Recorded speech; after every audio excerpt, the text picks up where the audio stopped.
Okay. Yeah, here for more Amstrad Action. Issue number 36.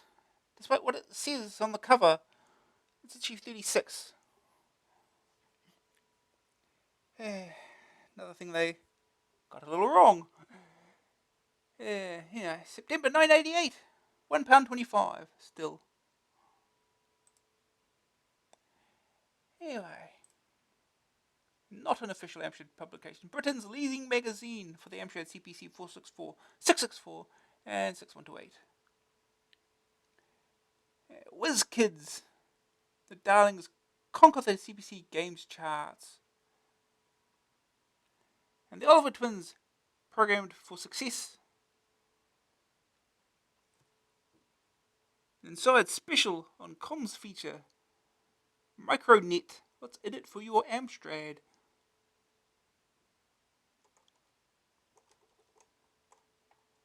Enlist for high score action. All the compilations out all at once. Magnificent 7, which has 8 games on it. Konami Arcade Collection.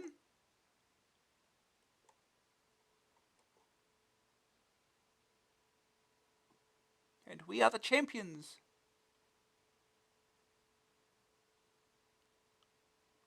Which has games on it that, well, not all of them were released by Ocean. So,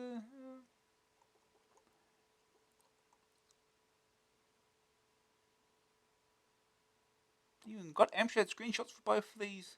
How about that? Amstrad screenshot of Short Circuit as well. And yeah, Kung Fu. Ooh. Right, the lineup. Got to italicize the. Reaction. DAA from Outraged of Oxford, Disgusted of Derby, and Perplexed of Pottsmouth, and another instalment of Sugarman. Woohoo! Best bit. Amscene. News, upcoming releases, roundup of the new budget titles. If it's happening, it's here.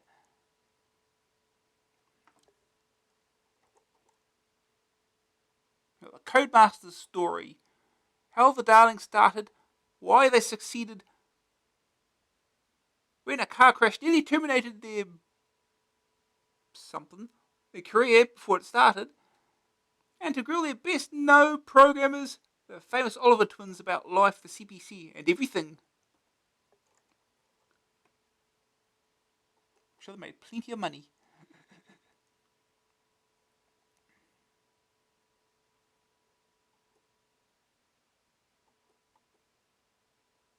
Action test. What to look forward to. We've got Pro BMX Simulator. Got so used to them making simulators, we just don't even bother with the word simulator. Just assume it's what it is. We've got the Bard's Tale. It's the master game. It's good. It's very good. But what you want to know is it really the first role-playing game on the CPC? Is it really? Football Manager 2. So Addictive Software have finally come up with a sequel to the first of the Footer Maestro games. Over to Brian, who can reveal whether they've improved on those awful graphics. Mickey Mouse. Gremlin presents Disney's lovable cartoon character in a platform game that's much more than that. And more. Also, in Action Test, we bring you definitive reviews of Knight Raider, Street Sports Basketball, Battleships, Chubby Gristle, Psycho Pigs, and Droids. Oh, some bangers in there. Price Fighters. In this issue, you'll find revealing interviews with the Darling brothers and the Oliver Twins. Talking to them set me thinking about the scandalous pricing of CPC games. Our Codemaster is producing perfectly good games on tape for £2, give or take a penny. And on the other hand, there are others producing perfectly good games on tape and disc for 5 and 8 times the price. Now, the common argument is that software costs according to its development, so that games that are quick to write are cheap to sell. And likewise, a game that takes months to write will be expensive. It's not quite that simple, though. I doubt that anyone unfamiliar with the CPC would be able to guess which games cost £2 and which 15. If BMX Simulator had been a full price game, would you have been shocked? Codemasters are not on some mission or crusade, however. They sell cheap because cheap sells. They don't need to worry about a great deal on piracy. They don't need to worry too much about timing their releases. They're making lots of money. I wonder why the others don't follow suit. Could it be just too easy to sell 10 copies for £150 rather than having to shift 75 to make the same amount of money? Steve. Ah. Buyer's Guide for Printers. Amstrad Action? Amstrad Action!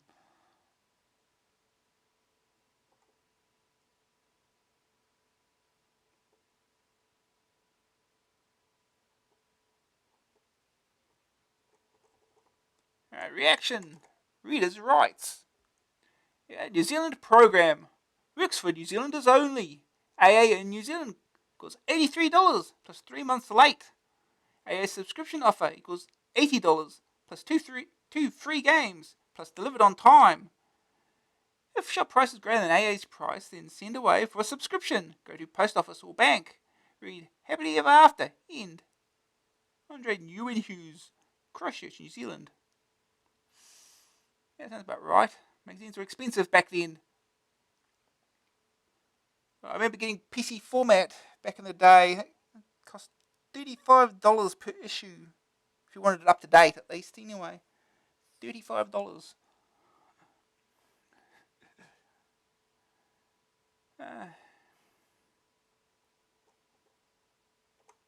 Lurking horror. Am I abnormally stupid or something? Way back in January when the Pilg reviewed Gnome Ranger, I declined to buy it on the grounds that it was still tempting to do the lurking horror. I don't expect the software writers to make the games easy, far from it, but isn't there another way of getting help? Sending a letter means having to wait a week or two before you continue adventuring. The Pilg helps with Lords and Ladies of Adventure and Cluepot. But what if the game I'm playing isn't there? Isn't it possible to have some land of phone line to see the company that will give you hints? This may well be impossible to do. I don't know. Of course, the thing to do is to give hints with the game, or to give certain tips through the game, as some do. I'd be interested to see your reply. Maybe I'm wrong. Maybe I'm wronging a great many software companies, but they are a niggling few. They have to make it difficult. Samantha King Luton. I sympathise, Samantha, to a certain extent. Heaven knows how many times I've flung my joystick away in frustration and wanted to bash my keyboard because one game or another proves just impossible. On the other hand, who wants to spend £10 or more on a game that you finish within a week? Software houses have it difficult. Sob, sob. Trying to please all of the people all the time is just impossible. A suggested solution, a phone line, would prove just too expensive to run. I mean, would you pay £10 per call? Looks like you're going to have to rely on the Pilg in cheat mode like the rest of us.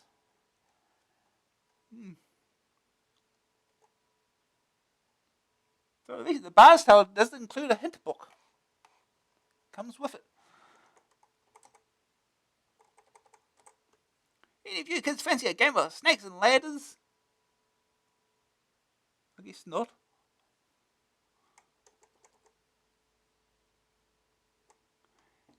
CBC High Profile. First there was the 464 on EastEnders, and now 6128 is in the GCSE French exam. Picture the scene.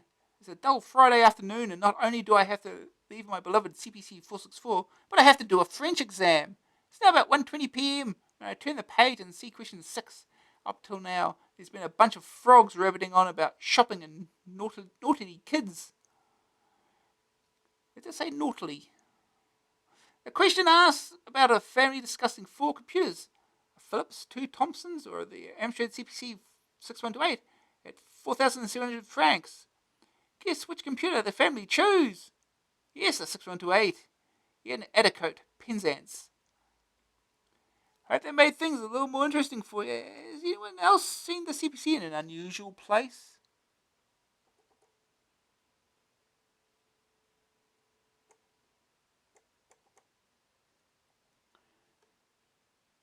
Memories of a dear departed editor. The Stock Aitken and Waterman produced computer games as well as records. Would they all sound the same whilst loading? My mum does not think there is enough sex appeal in your mag. So please print a photo of Bob Wade minus his shirt to keep her happy. Andrew McDonald, Eccleshaw. Oh boy. Tell your aunt to sit down, put her feet up and her glasses on, and peruse at her leisure the striking picture of Bob Rambo Wade until he departed the AA office for monitors. Knew it was often to be found wandering around in this state. In fact, it was the true reason he had to go. Coming soon to these pages, Pat McDonald minus his socks.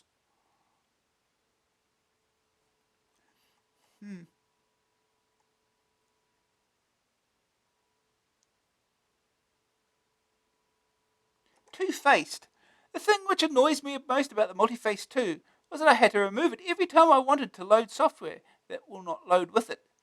Apparently with the new Multiface, this is no longer the case, so is there any way of getting an upgrade? Short of buying a new one, of course. By the way, did you know that 27 issues of AA, numbers 7 through 34, weigh 5.5 kilos? S. Jones, Latimer, Bucks.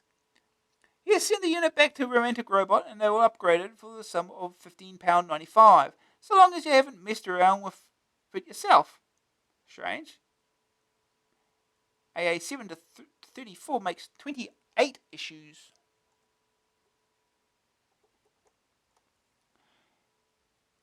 This should do the trick. Learning Acme Serenade program. Okay. From a glass house, as found. Have you noticed the cock up? Well, I have. Turn to the beginning of your mag. Till you come to the lineup. You see 57 simulators. If you turn to page 57, you get Classic Collection. If you turn to page 49, you do get simulators. Durbrains, number 34, July 1988. Carl Wilson, Kenilworth. Thank you, Carl.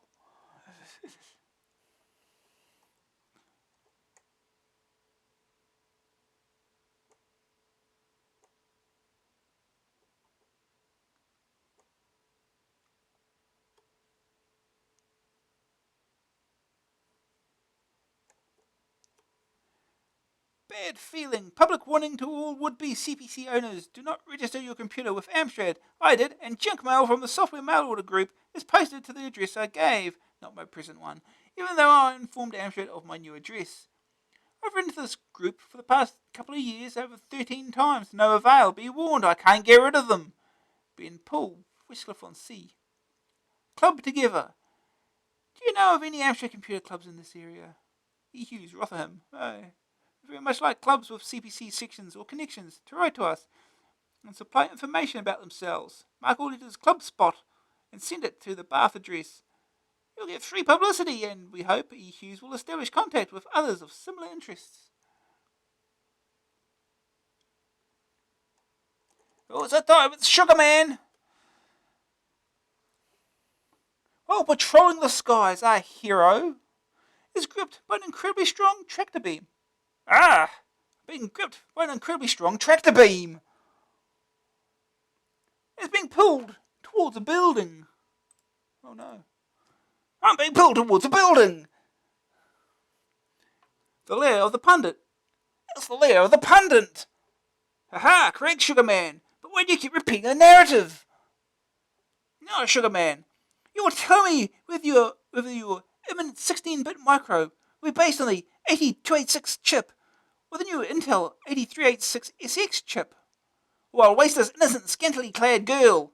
Don't tell him, Sugar Man. My life is of no consequence. Well, if you're sure, miss. Where'd you go and say that for? Sorry, Daddy. Always works in the movies.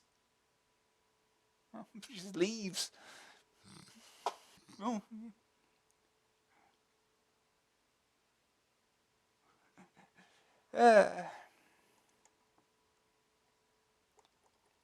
MC, the CPC News.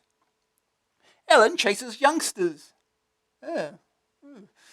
Amstrad are planning a two-pronged autumn attack on the game's hardware market, with a new bundled package of the CPCs in the autumn, aimed primarily at the homework market, and a low-end PC-compatible machine. The CPC deal, reported in Computer Trade Weekly, consists of a 6128, a colour monitor, a box to turn the monitor into a colour television, and a disc. Don't forget the fabulous clock radio. The price of this little lot comes to £499, representing a saving of about £50 for the end user. If the rumour is true, it would be the first time the CPC has taken a price cut, albeit by the roundabout route. It is variously seen as the CPC's death knell and its salvation. The other Amstrad games release, according to widespread rumours in the industry, is to be a sawn-off version of the PC 1512. Originally released as the complete games business machine. Its failure was widely attributed to the poor quality of its screen output, and it seems likely that this new machine is to feature an enhanced graphics adapter. Sticky situation. Sugar's problem, however, is competition with the Amiga and Atari, particularly the latter since the ST is expected to be repriced at £299. The solution apparently is for the first Amstrad to appear without a monitor. This is a risk, but it also points to the appearance of the machine with a Sinclair label, since that is how the Sinclairs have traditionally been sold.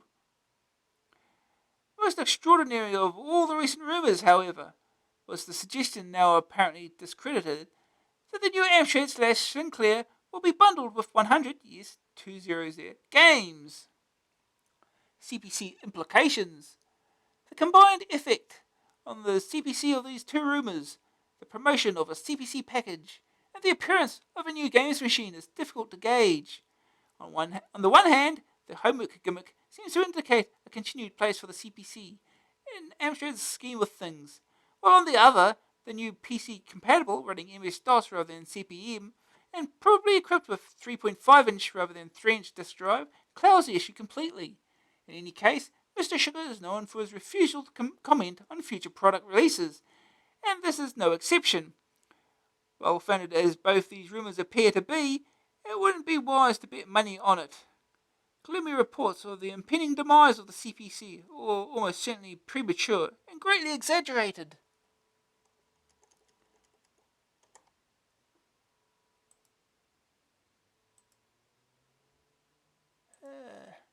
DPA bears teeth. The Data Protection Registrar, Eric Howe, has signalled a toughening up of attitudes towards companies and individuals found to have broken the Data Protection Act.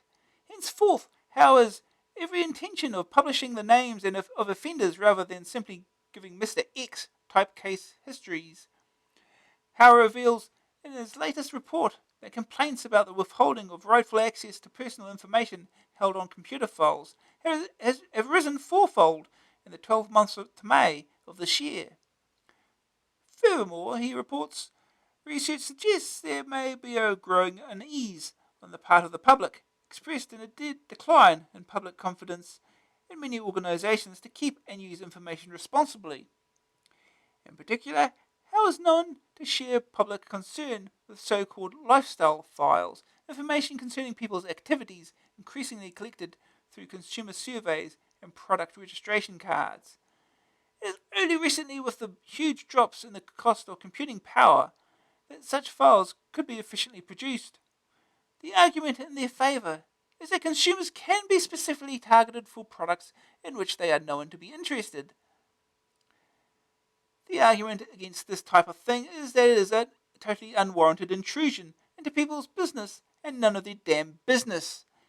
I've begun to receive complaints about these sorts of documents, Howe admitted, and will wish to see that the first data protection principle, that information shall be obtained fairly, is being properly complied with. Yes, this sounds familiar. Gripping stuff.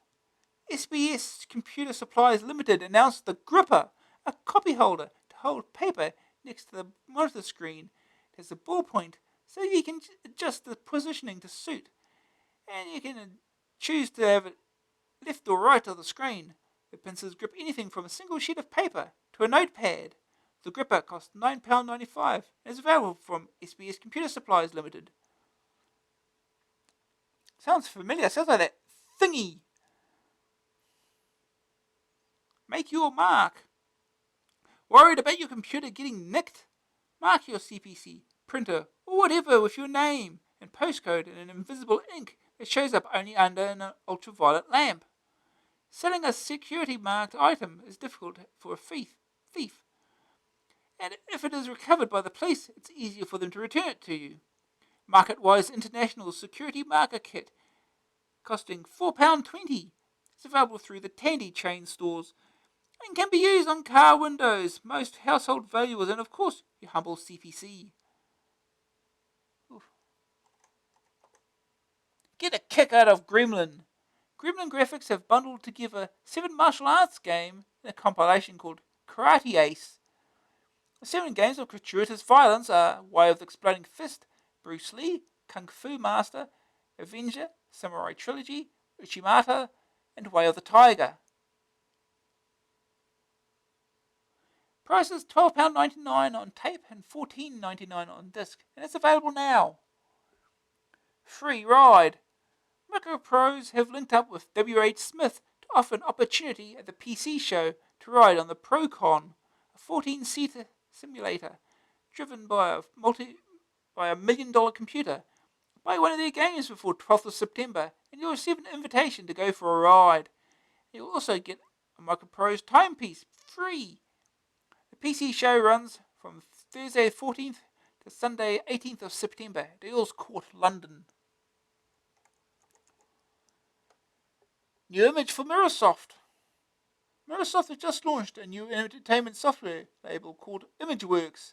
It joins the likes of Cinemaware, Defender of the Crown, and PSS, War Games, who are also under the wing of Mirrorsoft. Their first releases include 2 new CPC games, Fernandez Must Die and Bomboozle. Fernandez is 1 or 2 player shoot 'em up in the Ikari Warriors style. You travel around a very large playing area killing the hostile minions of the General Fernandez so that your country can be freed from his evil domination. Included in with the game is an A3 map of the world that shows places of interest for potential revolutionaries. It's entitled A Guide to Failed Revolutions.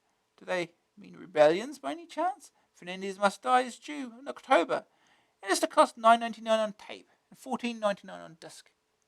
Bomboozle is a puzzling game in which you guide a cute little green guy around screen after screen, blowing up bombs and mines. Once all are destroyed, you go to the next level.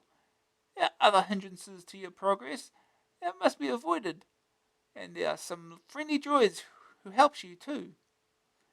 Some levels of the game have been done by other programmers, including John Ridman, Andrew Braybook, and Jeff Minter.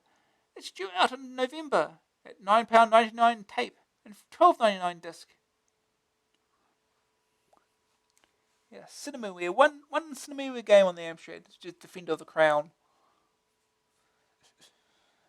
$250,000+ during the last 6 months. Powerhouse have sold over 250,000 games, making them, so they claim, one of the 5 most popular software labels in the UK.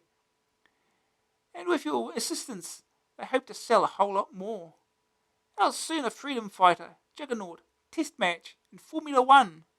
Freedom Fighter is a multi-level shoot-em-up with loads of aliens just waiting to be disintegrated. The other 3 are all re-released CRL games. Juggernaut is an articulated lorry simulation strategy game, Test Match a cricket program, and Formula 1 a car racing strategy game for up to 6 players. All 4 cost £1.99 on tape. But it should be clear of Cinemaware. I think there were a few other Cinemaware games on the Amstrad, but they were all French only. Defender of the Crown, I think, will be the only one that got to the UK. Anyway, new releases. US Squad have launched another arcade conversion, Bionic Commando. 10 years have passed since civilization, as we know it, ended. The enemy is still around and they plan to annihilate the world. Again? An elite unit of bionic commandos are the only way to defeat the enemy, and you control one of them in his attempt to save what's left of the world. Another conversion by US Gold is Road Blasters, a futuristic racing game with gratuitous violence thrown in. Hit along the road, blasting everything in sight, and try not to get blasted in turn. Both available now and at $9.99 on tape, $14.99 on disc. Echelon, Bushido, Leaderboard Collection, and History in the Making are all due for September release by US Gold. Echelon is a 3D vector graphics game involving a quest for a space pirate stronghold. No price at present. The Orient is a setting for a 25-level maze in Bushido. A princess has been captured, and assassins, samurai, and even tigers stand between you and her rescue. $9.99 on tape and $14.99 on disc. The Leaderboard Collection is a compilation of the 4 golfing games from US Gold. Enough golfing action to occupy you during this excuse of a summer. Price of $14.99 on cassette and $19.99 on disc. History in the Making celebrates the first 3 years of US Gold. There's also a booklet filled with facts, figure, just the one, and photographs for the 3 years. Yet again, the price has not been fixed, so don't expect it to be cheap. CRL are about to release Jack the Ripper, a game based on the Whitechapel murders of the late 19th century. Prime suspects in this adventure are a nasty bunch of devil worshippers. On the streets now at $8.95 on tape, $14.95 on disc. Gremlin are about to release another game endorsed by Gary Lineker. Gary Lineker's Super Skills is a rigorous training program to build up those essential goal-scoring skills. $9.99 on tape and $14.99 on disc. Action Force is released this month by Virgin Games. It's a smooth-scrolling shoot-'em-up in which you must clear a path for AWE Striker by building bridges and destroying hostile enemy forces. No price set at present. Words Work. WP user crosstalk with Pat McDonald. Everything you ever wanted to know about word processors.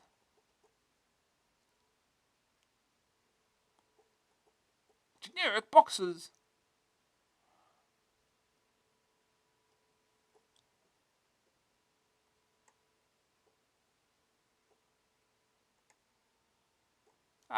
RU14CPCPD. What was that? PD software is rubbish. Look, if you're not interested in serious budget software, go to Action Test and shoot something. PD Disc 1, £6. Disc. DW Software. David Wells' DW Software is unique in that, to the best of our knowledge, it is the only library devoted purely to the CPC, rather than all that standard CPM 80 column 2 color software. David's is written especially for the Amstrad. EasyDOS Desktop, a novel name to get around the various strictures surrounding the WIMP, Windows Icons Mouse pull-down menus. That's not what the P stands for. Environment. You move a little pointer to the pull-down menus from the top of the screen and select icons to do various tasks. This sort of approach is very appealing to the eye. It doesn't really work on the Amstrad. The problem is the lack of memory and general speed to produce displays and effects that are worth seeing. It can't be denied, though, that this can help in the appreciation of such disk management systems. It's a good attempt at a virtually impossible target. File Unraiser. Format Oops. So it's called Format Oops. File Unraiser and Editor Standard. No nonsense offerings that compete with similar commercial products. Keyword. The first of 2 programs for the basic programmer is designed to make program entry, type-ins, etc. easier, and works by configuring the keyboard to print certain basic commands when you press a control key combination. So Control W makes the word window appear, and Control S produces save. It takes a while to get used to this sort of system, and it helps with silly things like typing errors and entry speed. So you're basically making your CPC into a spectrum. Or ZX81, it did the same thing. Though you didn't need a control key to do it. It did it automatically, and you couldn't get around it. Basic Plus. The second program for basic programmers is a suite of RSX commands and in various ways to the power of Locomotive Basic. They range from the fairly low-key caps on to caps off routines, no prizes for guessing what they do, up to some scrolling commands. Admittedly, these RSXs can do nothing a hot tips follower can't do, but people want programs they can use easily. This toolbox is a welcome addition. Quad plot plots quadratic equations. Surprise, surprise. MGP is a full mathematic graph plotter, more educational and even useful for those who need an equation drawn properly. The disk also contains some odds and ends. These include ones to draw the Mandelbrot fractal and quadratic equations, another to put in a real-time clock on the screen, and so on. Sure, Amstrad, that looks very Macintosh-like, doesn't it? You can tell it's not the clearest screenshot either.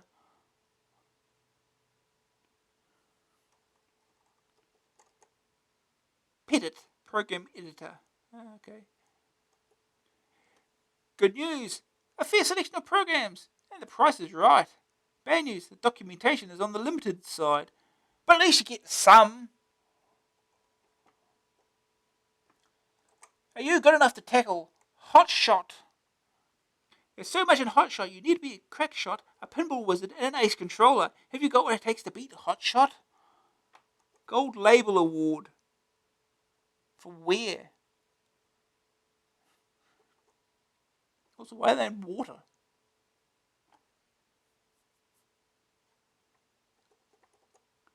Universally acclaimed as the greatest game of the century. Big words. Hot Shot has exceeded all expectations. Out of hundreds of games, only 2 have qualified for Addictive's Gold Label Award. These are Football Manager 2 and Hot Shot. Hot Shot is so action-packed, before you buy, read the back of the Hot Shot box. Available at all quality stores. A fast, addictive challenge, original and humorous games machine. It looks fabulous. And well brew it looks too. Sinclair user. Street date, end of August. C64 cassette and disc. Spectrum cassette and disc. Amstrad cassette and disc. Amiga, Atari ST, and IBM PC. Go for gold. It's totally addictive. Prism Leisure Corporation. Yay. Wait until midnight. Micronet, the CBC hobbyist dream. Oh, waste of time and money. Pat McDonald has its number. Once upon a time in the 70s, the dream of a consumer telephone network became a possibility. Such a network, it was thought, would create its own society, with subscribers able to shop, socialize, and even bank without getting out of their armchairs. Furthermore, the system would take advantage of the new Videotex graphics system. So was born Prestel, a system that would revolutionize the way we live, with people no longer obliged to leave their home. You will already be aware that the reality, as it invariably does, far short of this futuristic dream world. According to the original specifications, the system would behave like a telephone, simply dial a number, and the relevant page is displayed, for over 100,000 pages available. However, just running through the database was prodigiously time-consuming. The result, surprise, surprise, was that people very sensibly couldn't see the point, and continued to leave the comfort of security of their homes to venture out into supermarkets and banks. Hamster's cage. Ooh.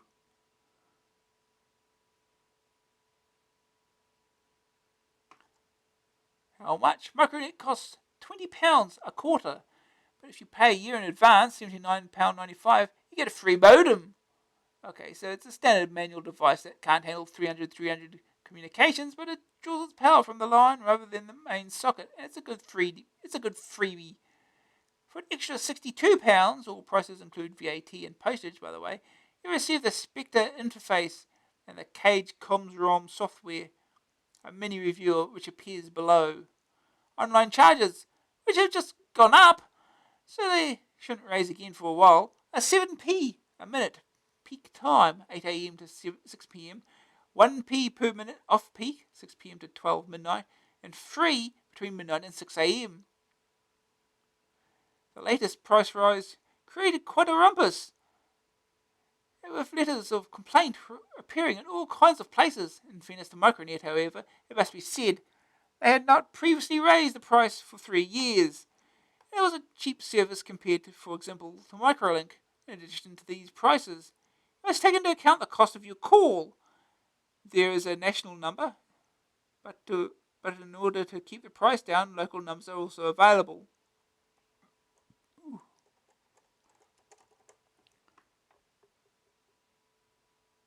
Smart offer. For £138, Micronet will sell you a Pro Pack. This interesting black box, well, cream actually, boasts an impressive specification. And at £236.40, there's a special offer comprising the Pro Pack, Spectre comms interface, the Cage comms ROM, and a year's subscription to Micronet. The menu-driven software, full review in issue 830, developed courtesy of the Amstrad Cage, has features such as the built-in editor, printer dump, and software downloader. Learning to use it is a lot more fun than most, and it's one of the best comms packs I've had the pleasure of experiencing. The modem has a high specification for the price. It's smart, in other words, it's Hays code compatible, and features auto dial, auto answer, and baud rate detect.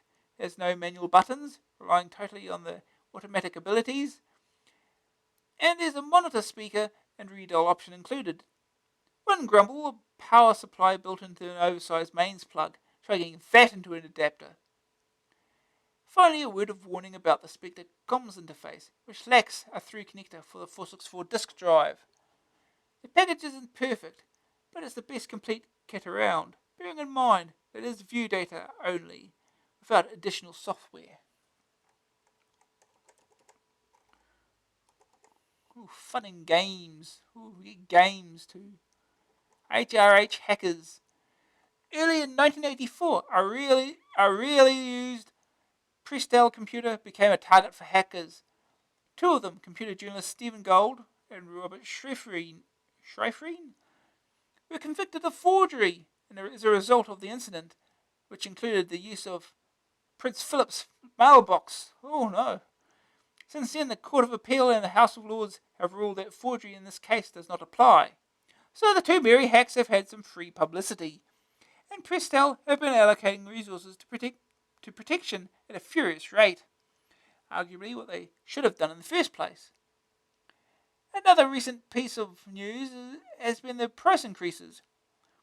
Prices here are current ones. They used to be 1p per minute peak rate, and free the rest of the time. Various sections of the media, to say nothing to the public, have hammered Prestel for daring to even contemplate such a move, let alone implement it. Micronet's public relations officer Helen Batchelor stated that there had been no increase for over the past 3 years, and that to retain our position we had to increase our tariffs.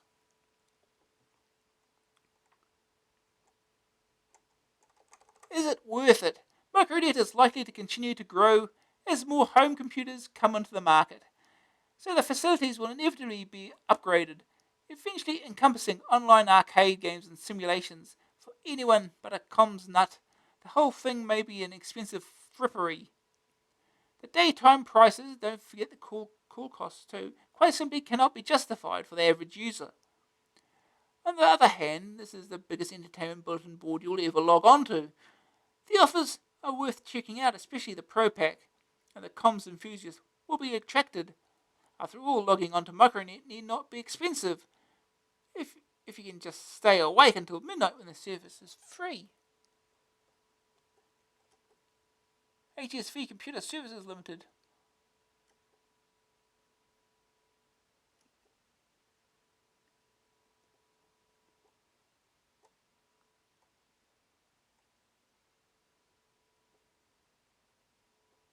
Hot tips, superb software, hardware, tricks and tactics.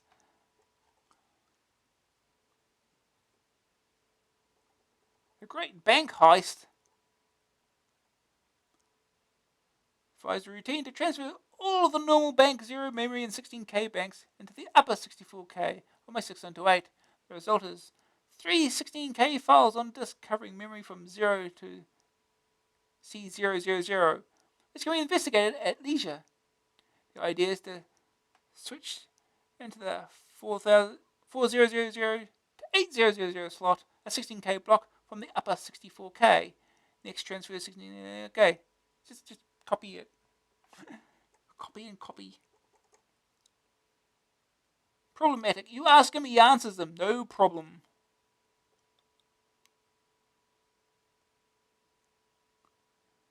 Tough lesson. I recently typed in a game from a listing and saved it to tape. However, when I tried to load it back in, it started to load block 1 and then came up with a read error B message. Reading the manual, I found it said to rewind the tape and try again. I tried this and it still didn't work. Can you solve this problem without my having to type it all out again? Andrew Helsby, Emsworth. I regret to say, Andrew, that's because your own cassette deck cannot load it. The tape itself must be up the creek. So you will have to type it in again. In future, though, make multiple copies of everything you type, preferably every half hour or so. The actual time you spend working and saving is your responsibility. How much are you prepared to lose due to tape problems?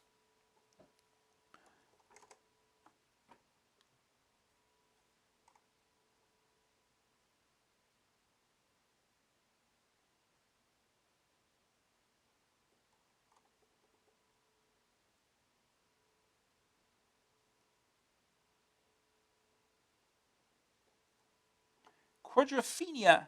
My uncle recently bought a new stereo system for his car and had 4 speakers left over from the previous system.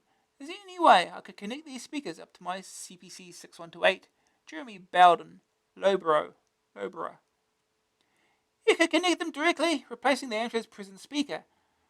But this really wouldn't improve matters much. What is needed is an amplifier to connect to the stereo socket and drive the speakers properly. We haven't yet. Stop press, hold the problematic pages. We have just received such a hardware project. It will go into the next issue. It's only going to be a stereo system, however. Quadrophonic hi-fi is a bit out of our league.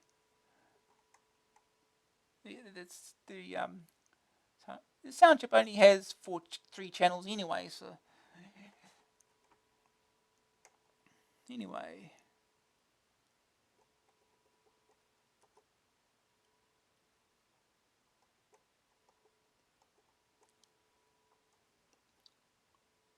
Easy one. What is the best art package for the CPC 664 on tape at a low price? M. Barge, Emsworth. The best art package for the 464 was Melbourne Draw. The rights to publish it were bought by Mastertronic, the budget software people, so a budget art package should be on the horizon.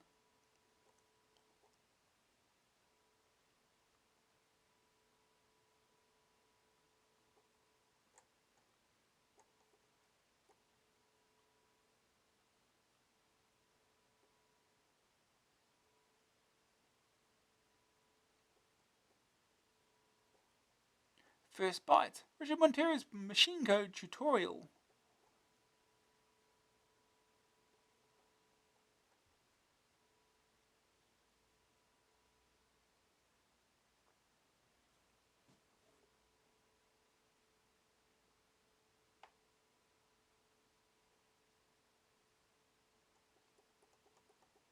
Next month, assembler programming.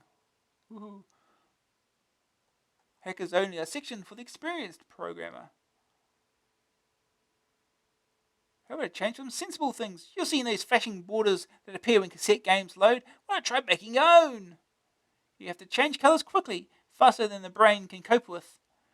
Doing this through the firmware is a waste of time. It's too slow. One of the Gatorade's tasks is to look after colour switching. The port that accesses this wonder chip is 7F00. First send one information byte to the port, that is, which ink pot you wish to modify, and send the new colour byte. Easy, really. It's a bit more to it than that, but yeah. Close enough.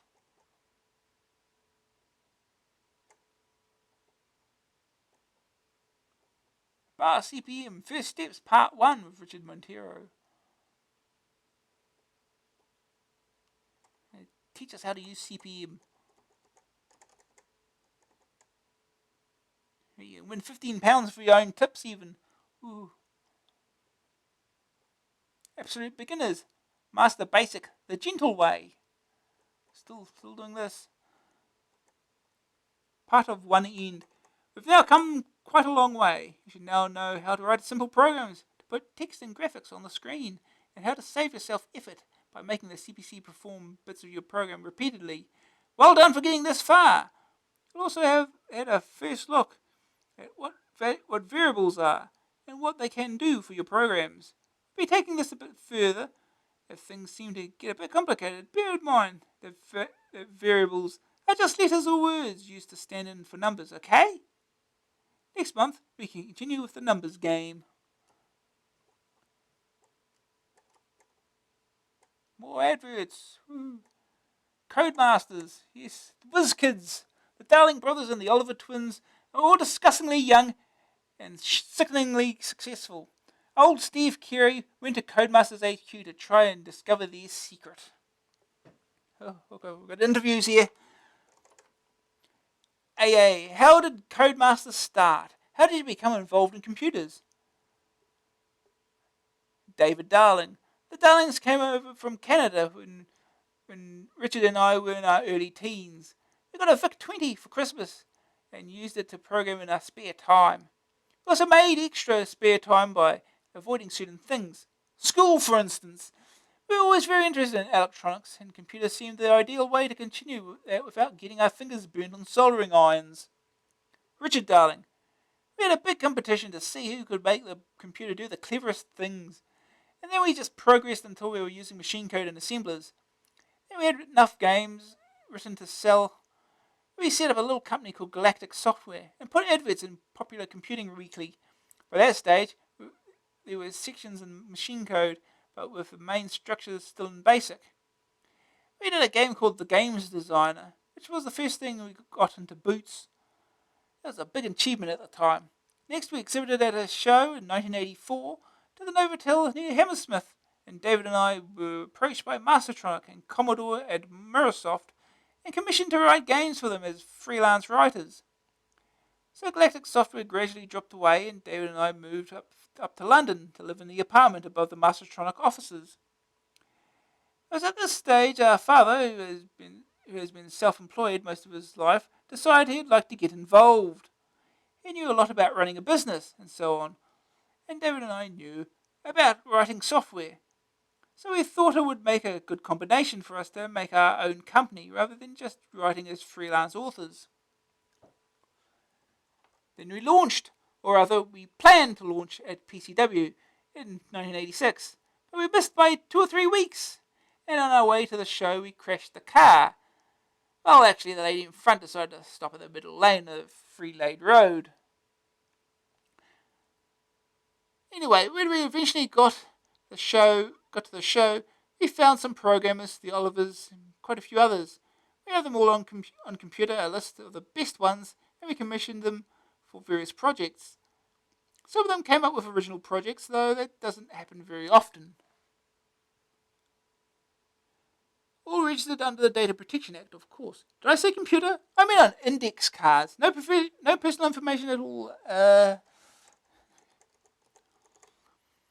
So, how many people do you have working with Codemasters? Well, altogether there's about 200 graphics artists, musicians, and programmers. But obviously, they're not all working for us full time.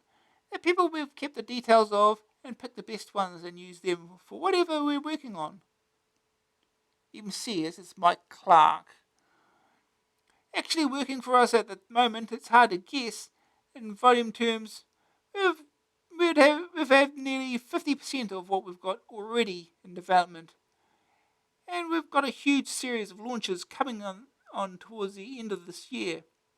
So there's more people actually working for us actively at the moment than there ever have been before. Oh. Why don't more girls play computer games? The way games first started was Space Invaders and tennis games and all that. They were all abstract ideas. I mean, there's a difference between males and females. Well, spotted, Richard. And girls don't see the point of just moving around little shapes on the screen to make funny things out of them. You have to get something from it. We need to produce games or programs which have a different appeal, which is what we're looking into. There are things which a computer can do which a girl would be interested in using it for. The Doll's House Simulator. This game here, Superhero, I think it's very good. And I think our audience will like it. But it is a man walking around a fantasy world doing abstract things. Girls are more down to earth, and they don't see any point. Why bother? There's no ultimate goal to it. There are differences, surely. Girls are more concentrated emotionally, while we chaps like to do technical things, I suppose. I guess you could say computers are very unpersonal and unsocial. Girls just aren't impressed by computers and all that. It's a useless chat-up line in bars to say, "Hi, I'm a computer programmer." It just doesn't work. We're thinking of specifically targeted products. 3-day evening 3-day eventing or something like that. There's a market there. Half the population isn't being reached. Do you program much now? Not enough. The last game I finished was Pro BMX, which was in February. Does that bother you? Yes, it does. I'm intending to spend more time on it now. It just isn't enough time. But we'd like to, because you get left behind very quickly. You have to be programming all the time to do state-of-the-art stuff. It's a major problem. God just didn't put enough hours in the day. We discovered recently that it's not how much money you have, it's time. Unfortunately, most of the games we get sent, even if they try and send them to us as a finished product, we can only use it as a demo of their ability, so that we might be able to commission something completely new from them. Because of our sales and marketing, there's only a certain variety of games we can put through the production line. And it's very unlikely that anything we get would fit the bill. Do you get sent heaps and heaps? 2 or 3 a day? How many are completely useless and a waste of time? And how many lead you to commissioning games? Probably half are a waste of time. But it's very unfair. Most of them are as good as the first games we were sold about 1982, 83. Most of them are up to that standard, but nowadays the standard is so much higher. It's very difficult for anyone to continue to break through. To start from nothing and produce a saleable game without outside help is very difficult. Indeed nowadays.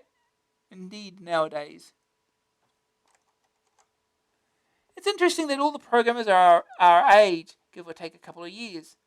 That's the age group that go from nothing to writing something that was publishable in 6 months, which isn't too big a slice of time. But nowadays, for someone with the same ability, it would take a couple of years, because there's just so much experience about. I don't think there's any less ability. Do you see a problem in the future? I think young programmers need help. They need to be in close contact with a software house, and I think, to be honest, we try to do that. If someone sends us a game and it's not marketable for some reason, we always try to tell them why. What are the usual faults? Probably the main fault is the copying of other games that already exist. For example, after the PCW show last year, we had 6 Arkanoid games sent to us, and we just had to say, no, sorry, we can't use it. We've got racks full of implementations of Nemesis. One arrived today, but we do take gambles on people. You do get a hunch that they're a good programmer. And a lot of them make the grade. I don't think we'll have any problem with programmers in the future. The high price guys like making cassettes for whatever it costs, 26p each, and selling it for $9.95 to the kids. There's a lot of very fat cats out there, and that's bad. News. We're just undercutting them completely. It's fair. It's what capitalist society is about. This game we've got on the screen here, for example, Superhero by Bernie Drummond, was submitted to us and to high price companies, and we outbid them. We're posting it at £1.99, and they would have sold it at £10. We've actually spent 2 or 3 months improving it. You've got to have quality games. That's fundamental. You see some of the rubbish that some of the so-called full-price houses are fobbing off at $9.99 on their customers. It's appalling, disgusting, it's amoral. I know that's changing. There's been an enormous increase in product quality over the last 6 months. And I think we're partially responsible. We're produce good stuff at £1.99. So anybody who wants to go out at $9.99 has to try and make it at least as good as ours. And anything that isn't looks pretty silly. Our games have a wide age group appeal. David and Richard and their friends are in their 20s, so the games obviously appeal to that group. But at the same time, they're played by John and Annie, who are 4, and William, who's 8, who might have seen them playing ATV Simulator on Get Fresh, Sunday 17th July. That's where the Codemasters playability comes from.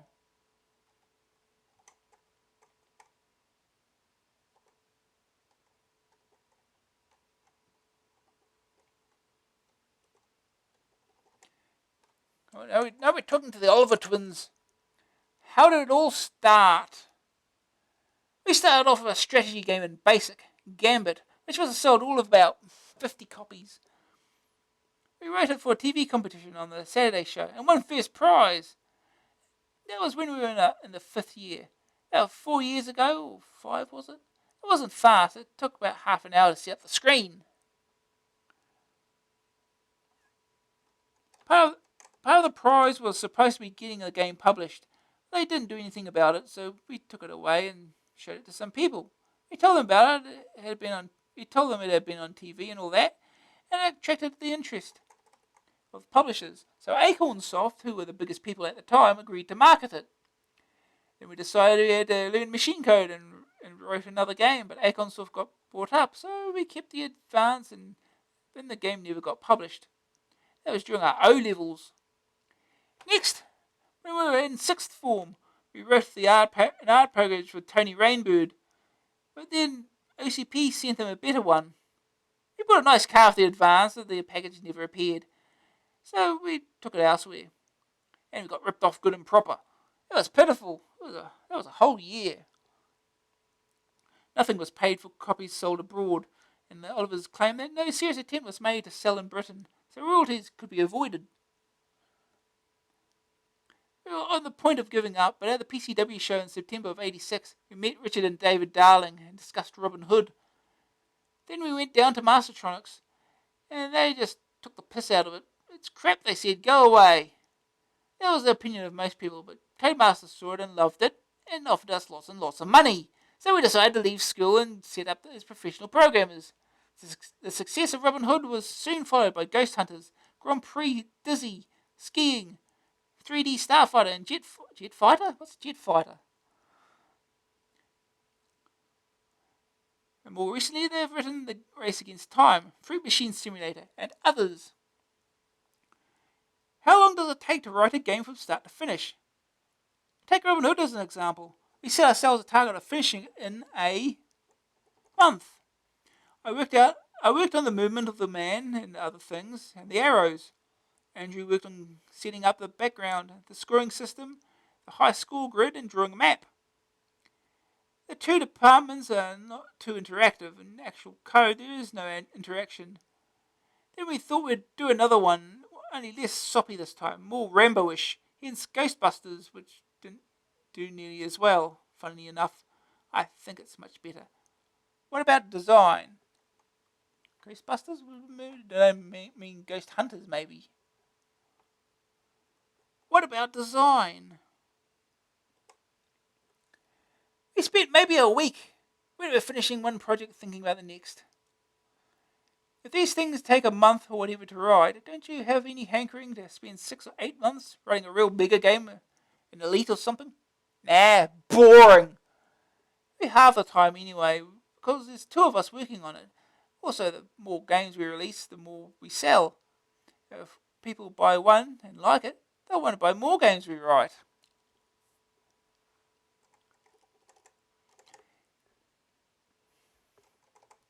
You use Maxam, yes? We used to, up until the Race Against Time. And then we bought a really powerful IBM clone that runs at 16 megahertz or something. Codemasters sent it to us. It makes games run fast. You should see Elite on it. We've got this pinball game and you can't see the ball on it. We use that and we use the Assembler PDS program as development system.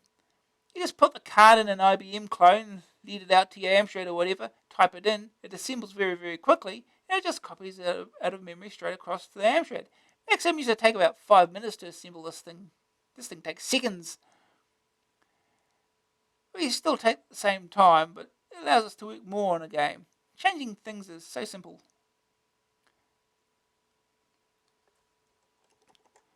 We're not famous as individuals. The name is famous rather than us. On the front of Jet BMX Simulator, it said by the famous Oliver twins, which was Bruce Everest doing it as a joke. Now all the mail we get at Codemasters is addressed to the famous Oliver twins. We got one the other day to the fairly well-known Oliver twins. The Oliver twins label sells games. You don't need to spend ages to make a game good. Pro BMX is good. We didn't spend too long over that. If we spent 6 months over a game, we couldn't build a reputation.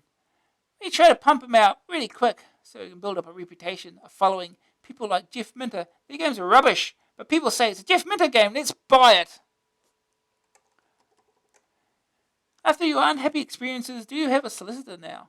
Yes, we have a solicitor and an accountant to look after us. If people try to rip us off now, we'd have a hell of a lot more clout. What advice would you offer young programmers? Well, we thought we were being really careful. We spoke to people and looked around and everything, and still got ripped off. Our advice probably is to steer clear of the computer industry. They assume all programmers are school kids, and they just know you can't afford to take them to court. Our accountant advised us to take on a mortgage. How do you feel about taking on a mortgage at your age? We could actually pay it off in one go anyway, but he says we'll be better off getting the joint mortgage tax relief. What are you going to be doing in 5 years' time? Retire! But our parents asked us that. They threatened to kick us out of the house if we carried on writing computer games. They say, no way you should be running a business at your age. They thought we should go to university and build for the future. But there are lots of people with degrees who can't get jobs. What employers want is experience. There's no reason we shouldn't still be doing this. People will still be buying games. We'll still be selling them. Okay. The latest Codemasters title, Professional Soccer Simulator, is so new that the packaging has not yet been devised, so we can't show you the cover. What we can tell you is that it's a Codemasters Plus game, which will be in the shops for £4.99, and features 11 aside on one tape in both standard and expert versions of street soccer, indoor soccer, and soccer skills on the second tape. And we're giving away 50 copies. Simply write your name and address to to Amstrad Action. In addition, 2 lucky winners will each receive one of the exclusive Codemasters t-shirts, as worn by David Darling on TV, one on number 73, and the other on Get Fresh. But don't worry, he's promised to wash them first. I hope so. It's your helpline. Oh, an hour in. Yeah, we're finally at the reviews. Action test. All the best new CPC games. The Bard's Tale finally arrives and cruises in as master game. But is it role-playing? We begin, though, with a new Codemaster Simulator, shock horror. Although this month, Football Manager, the first of its kind, returns. Mickey Mouse, Knight Raider, Street Sports Basketball, Chubby Gristle, all gruesome as its name suggests, Knight Rider and the curiously named Sacco Pigs UXB. What will they think of next? Here's your list of games.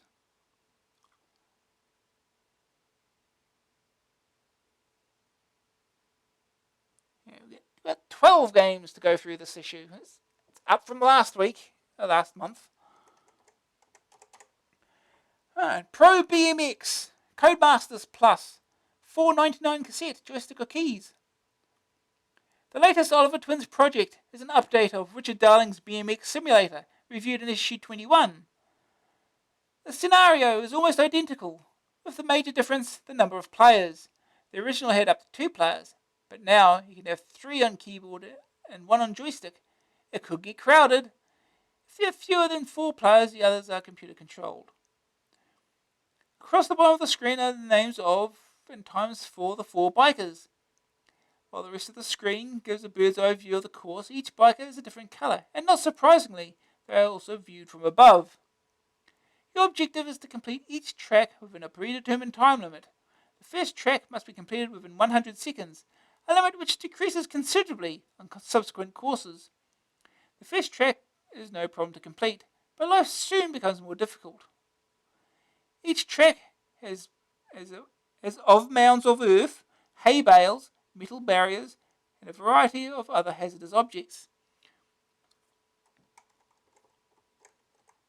Earth piles disrupt the bike's trajectory, and the other objects send you flying over the handlebars.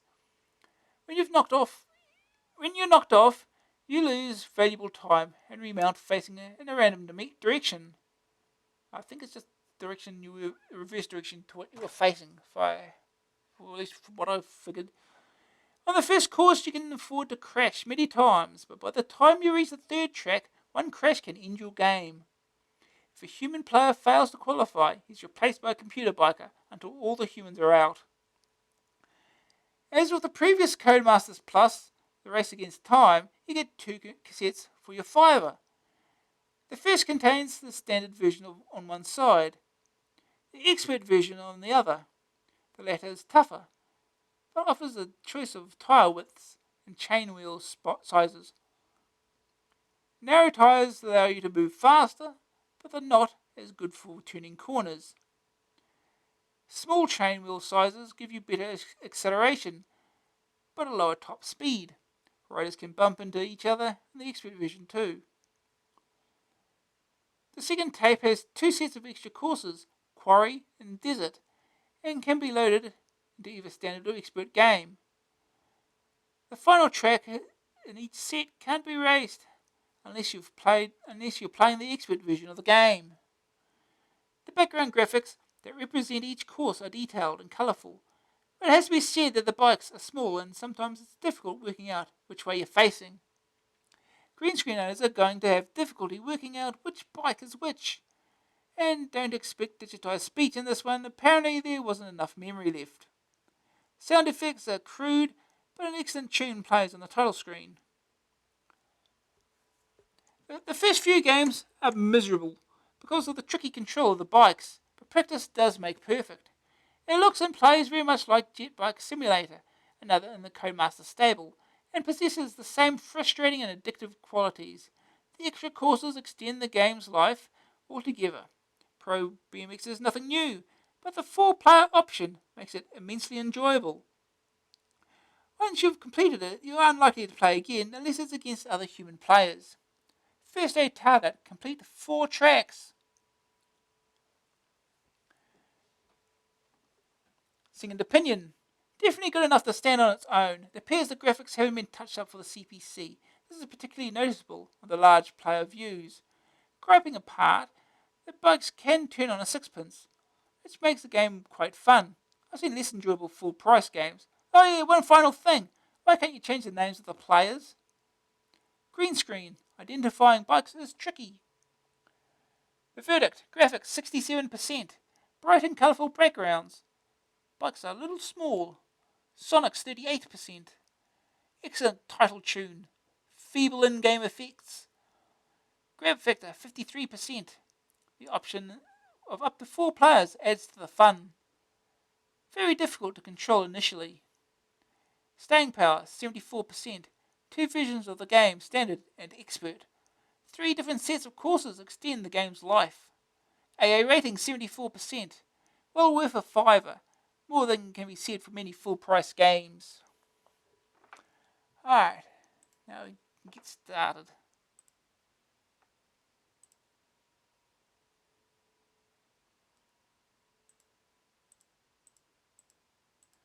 Alright.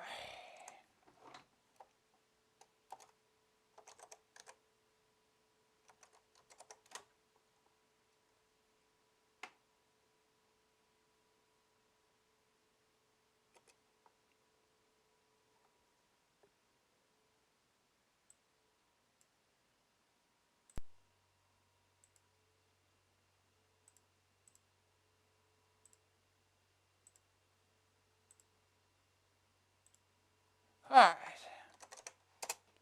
we go. Simulator.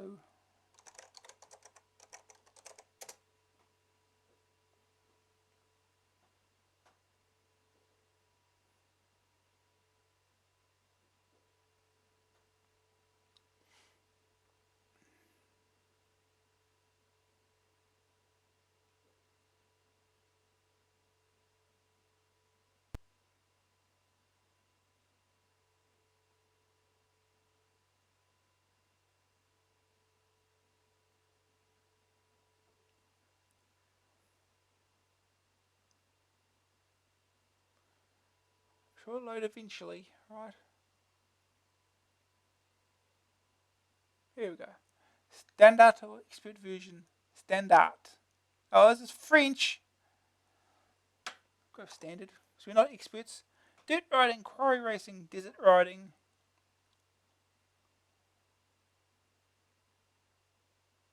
Good dirt biking. Start with professional BMX Simulator. Codemasters Plus standard.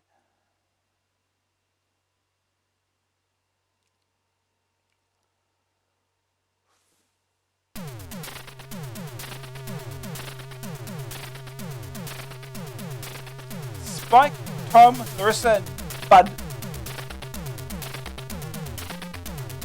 Spike. Down a bit.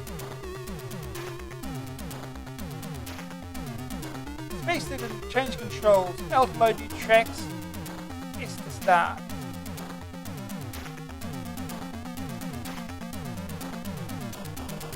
Bud. It's the only one that can use a joystick. That's how the controls are set up apparently.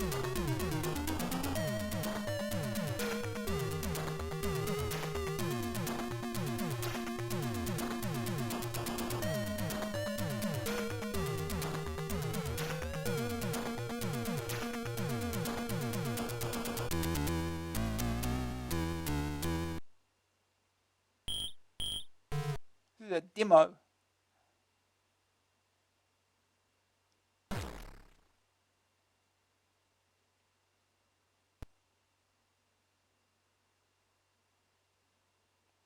Well, that's what the game's like.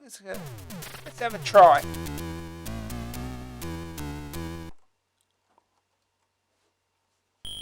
We're blue, dude. Ah, he's way too far. Ah.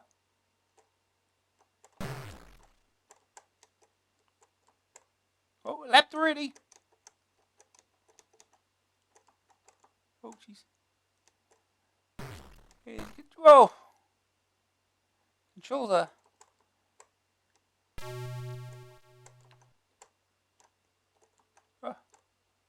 Way harder than the original was. Oh, jeez.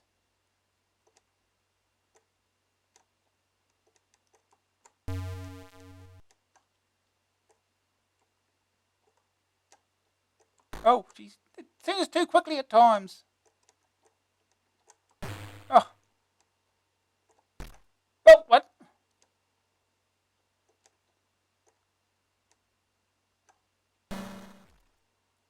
Does not count, huh? Yo!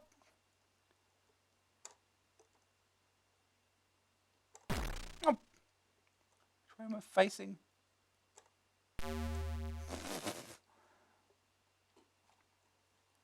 Yeah. First track's easy, you get 100 seconds. Now you get down to 60 seconds.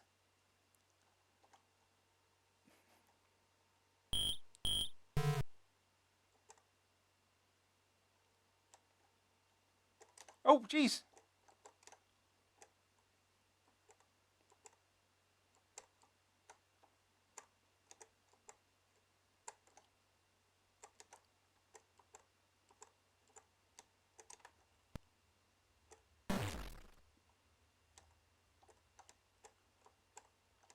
Oh, try not to crash. Easier said than done. Ah. Oh. No. Ah. Okay. We got out of that mess. That probably ends it there. Still got a lap to do.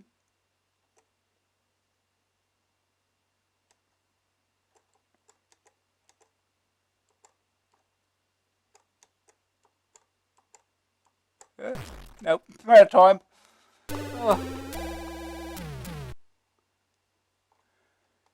Oh.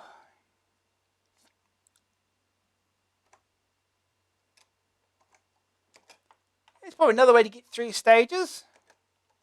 Since it's based on the review, it only eliminates one at a time. So for all 4 players.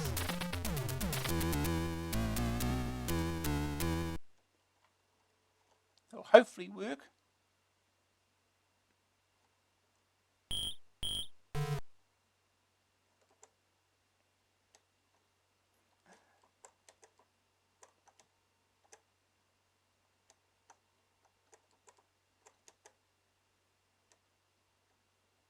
Yeah.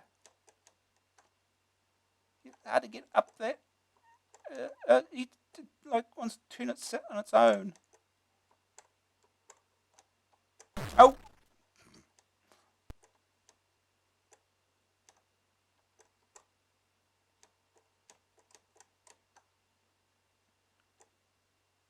Oh, yeah, it does. It absolutely turns for you. Okay.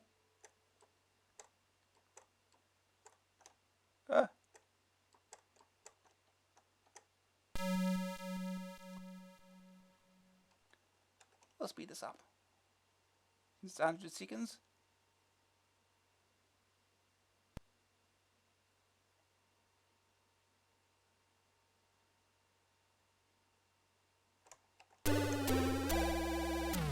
Yeah.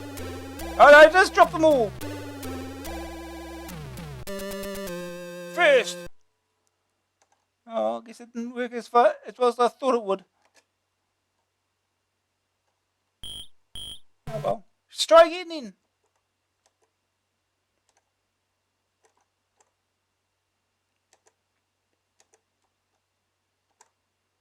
Oh.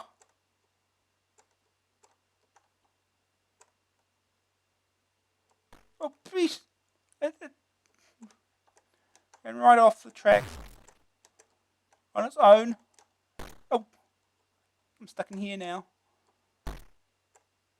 This is not going well.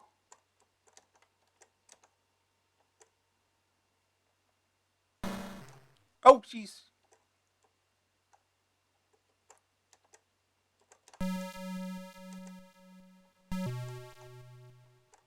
Ah. God damn it. I've got another lap to do. Oh, do that again.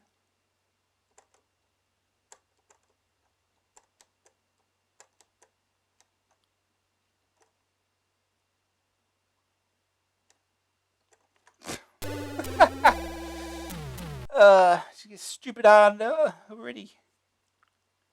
The control's just overly sensitive. Pick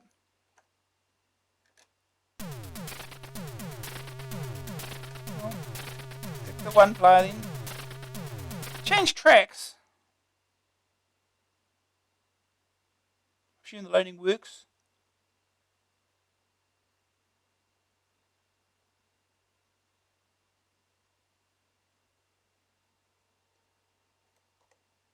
Standard. Cover desert riding.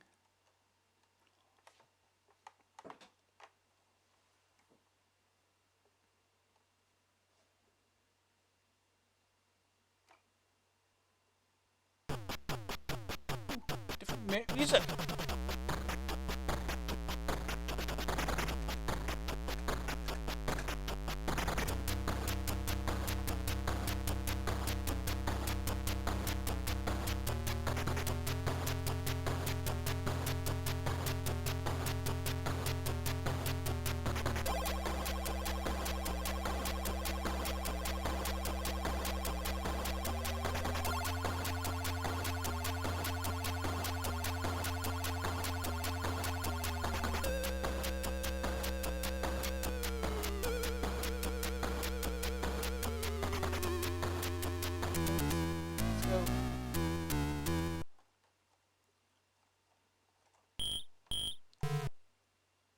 Straight across.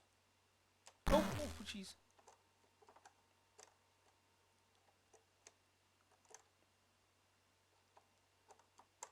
Going up any sort of any sort of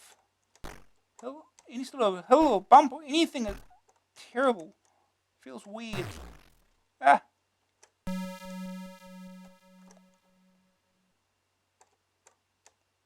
Oh.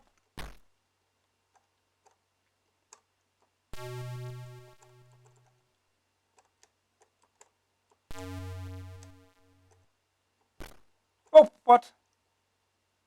That's an obstacle, is it?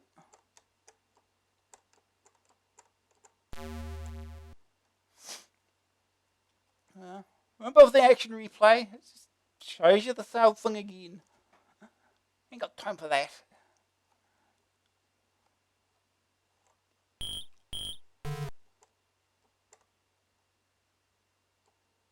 Oh.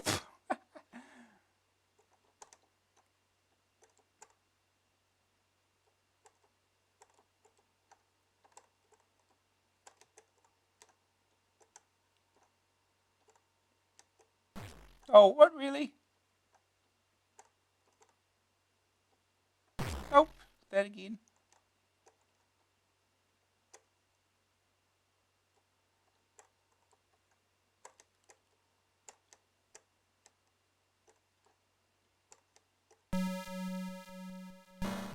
That again. Ah! Got a lap to do, haven't I?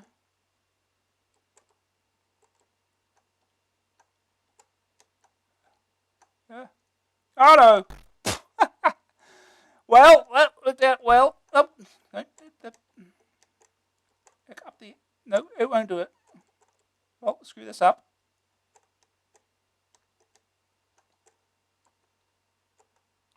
I thought I was doing, going to do better that.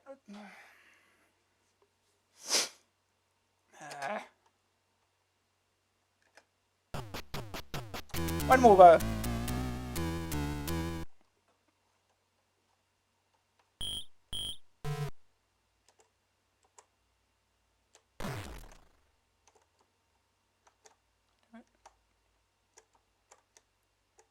Up, get up. No, it doesn't want to do it.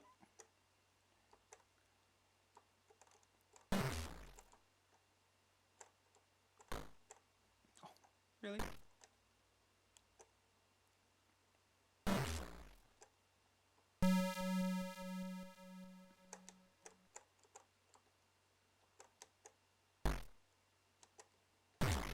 Wow, we've been flying.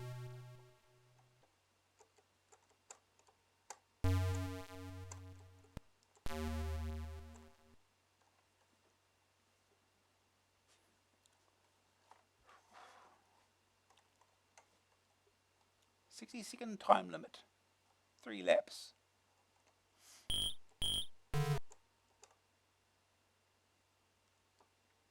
And I did that again.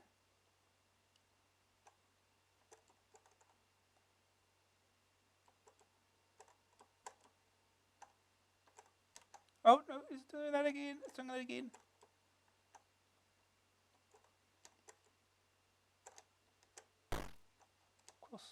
Of course I'd hit that.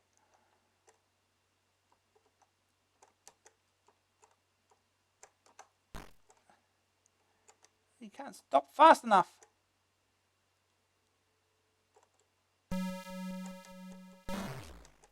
Oh, God damn it.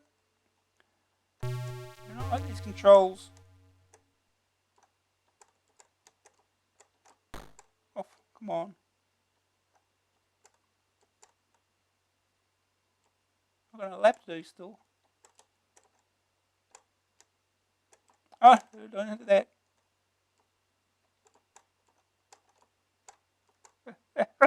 No!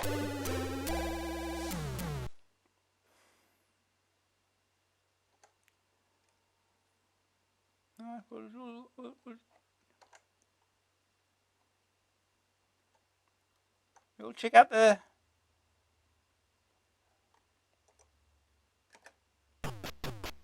last set of tracks.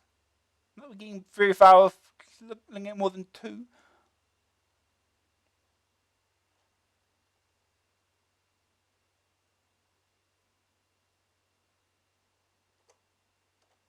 quarry. Hope there's no death pits in here.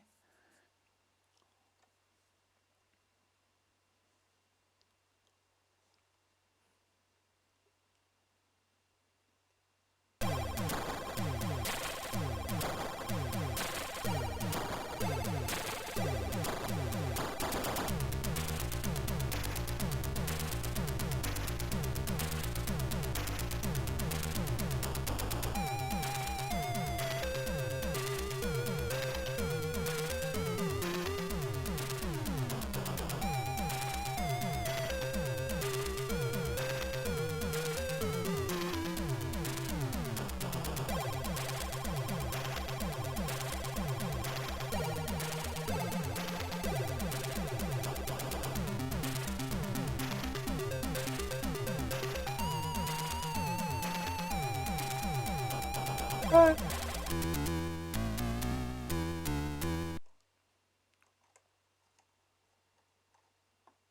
No, I didn't change this. Oh well. Oh, so we're going downwards. I couldn't tell.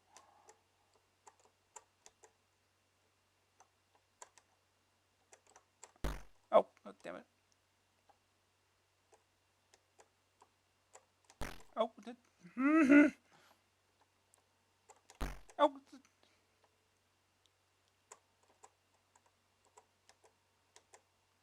the ramp. Oh,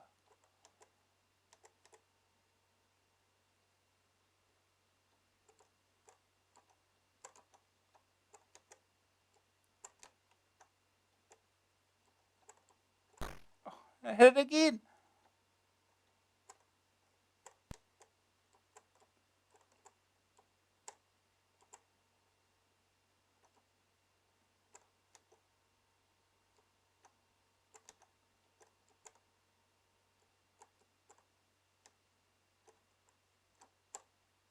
Oh, damn it.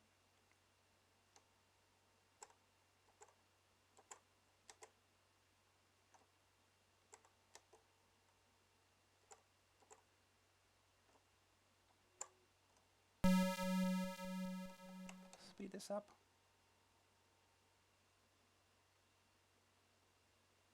Maybe that took over 60 seconds. They're going to have a hope of the second stage, are we?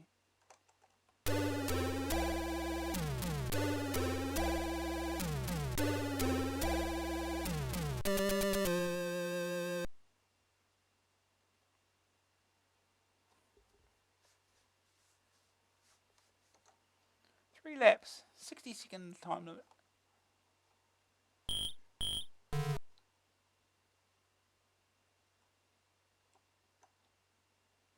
Wow. Well, then go up the... Oh, what? No. Oh, there we go. Oh,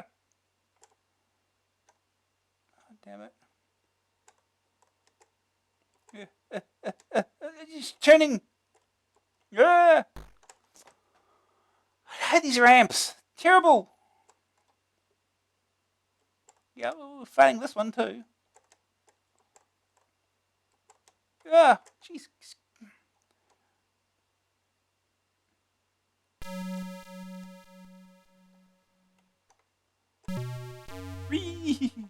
I'm not sure that's lap. We're going to count now. Ow.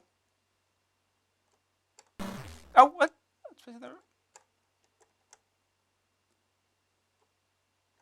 Yeah, I overshoot it.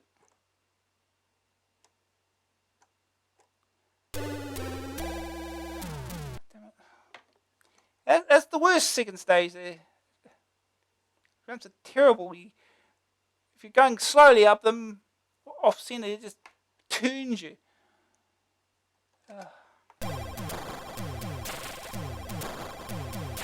Anyway, we'll move on.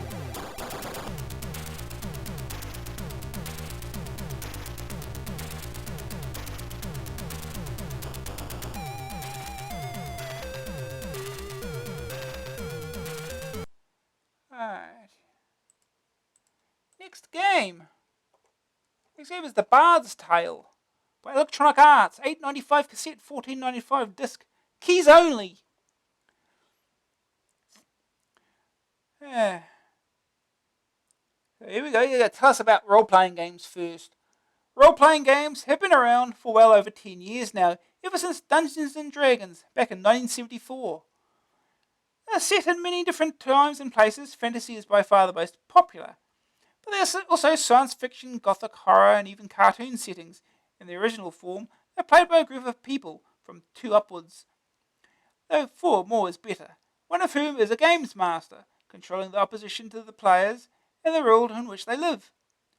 The players decide what they want their characters to do, and dice are usually rolled to determine whether or not they succeed. For more information, see Ian Livingstone's Dicing with Dragons, £6.95, or find a local club. Universities are teeming with them. The term role-playing game has been bandied around very loosely and linked with many computer games, but a group of adventurers wandering around killing things doesn't constitute a role-playing game, where the software houses try to tell you. Here we go. Swords and Sorcery by PCS, Wizard Wars by US Gold, Mandragore by Infogrames, and Ring of Darkness by Wintersoft all claim to be role-playing games, but none is more than a standard kick and slay. Go into room, kill monsters, take treasure. A role-playing character is a person with emotions, strengths, and weaknesses just like you and me. After you've played a character for a while, you get to think like him or her and know what they would do in any situation. So far, no company has managed to translate their freedom and sophistication of role-playing to computer. It was hoped that Advanced Dungeons and Dragons (AD&D) would correct this. Pool of Radiance. Pool of Radiance was planned as the first AD&D game, but since it's not coming out on the CPC, we must look elsewhere for true role-playing. And so, to the crucial question, have Electronic Arts, with the Bard's Tale, produced a role-playing game? Was it just another hack and slay?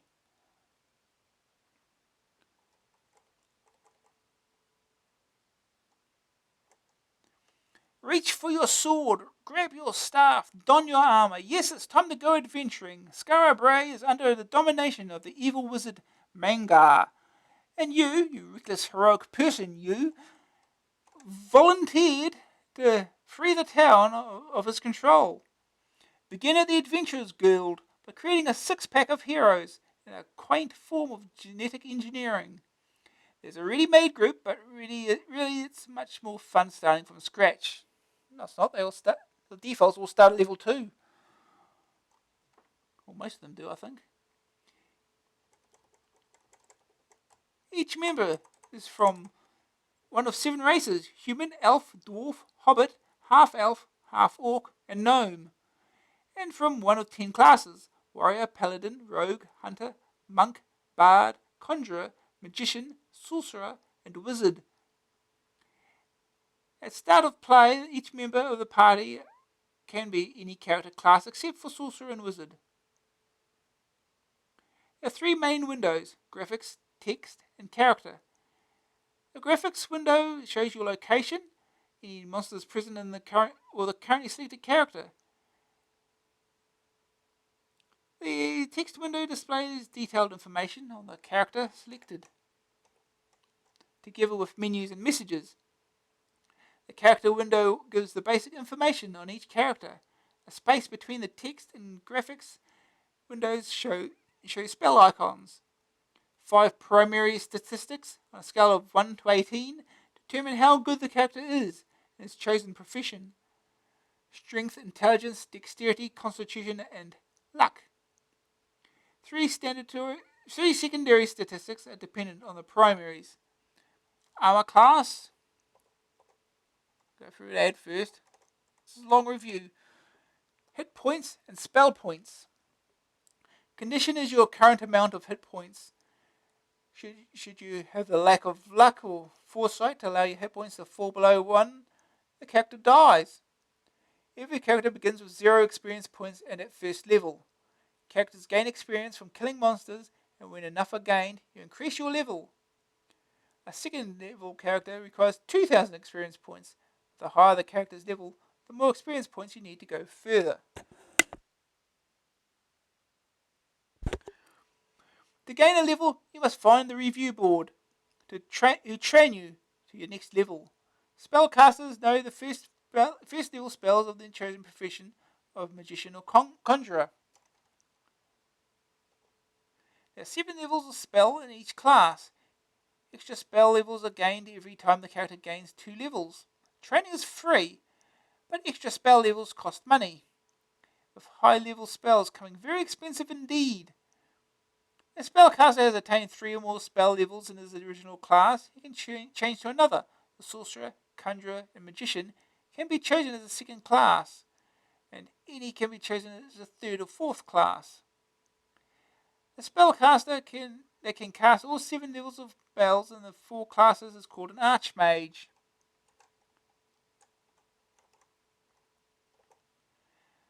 The labyrinthine town of Scarabray has many buildings to explore. Some are empty, while others contain monsters. Apart from the Adventurers Guild, there are several other buildings of use to you. Garth's equipment shop is a place to go to buy and sell goods. He stocks weapons, armour, torches, and musical instruments. Taverns are essential if you have a bard in your party, because if his throat gets dry, he can't sing. Yeah, it usually happens after one song, that's it. Can't sing anymore, one song's too much. Temples are places of healing where you can go and have your characters healed or even resurrected. Finally, there's Roscoe's Energy Emporium, where spellcasters can have their magic points recharged rapidly, at a price naturally. If Roscoe is too expensive, you can wait for them to be replenished. Scattered around the town are several statues of ogre lords, giants, golems, samurai, and a dragon. They are guardians to pass of the town, and the only way past is by killing them. The dragon is the deadliest, because he breathes fire and can fry the entire party in a single puff. The sealed off sections of town contain dungeons holding more treasure, magical items, and monsters in much larger quantities. Here you'll first encounter multiple groups of monsters at a time and discover the benefits of spells that affect several foes at once. There's 5 dungeons in all: the Tavern, the Bad God's Catacombs, Harkran's Castle, Kylaren's Ember Tower, and Mangar's Tower. The Tavern is found south of the Samurai, and you enter the dungeon by ordering wine there. You are well advised to have some 4th level characters before entering the cellars. There is an exit to the sewers and the cellars, and 5th level characters are advisable before you venture into them. Mangar's Tower is the last place that you want to go, and you need to be very high level to take on that. Don't expect stunning graphics. You can tell what the monsters are supposed to be, but they're not brilliantly drawn. Sound is limited to footsteps and tunes played by the bard. The game is multi-load and comes on 2 cassettes or 1 disc. If you want a game of largely mindless violence with the merest hint of role-playing, then take a look at this. There you go. Largely mindless violence. First day target, get a party of 3rd level characters. Second opinion. I must admit that at first this game was very confusing. After some 10 minutes my first party had bitten the dust. Gradually you build up a degree of skill at the game, using your mind rather than your fingers. If future releases in this genre can come up to the standard of the Bard's Tale, then I can see them gaining a cult following. Green screen, excellent. Beware of the fire-breathing dragon. That's what a dragon looks like. The verdict, graphics 43%. The monsters are easy to identify, but there aren't many different types. Sonic's 54%. The Bard's tunes are excellent. Grab factor 91%. The ability to create your own adventures gives it a little more appeal. There's more to this than a mere shoot 'em up, and you certainly got value for money. Staying power 87%. As your characters gain experience, you'll become attached to them and fear for their safety. Creating high-level characters is a long-term task. A rating 90%. Not role-playing, but nonetheless a very entertaining game. Okay.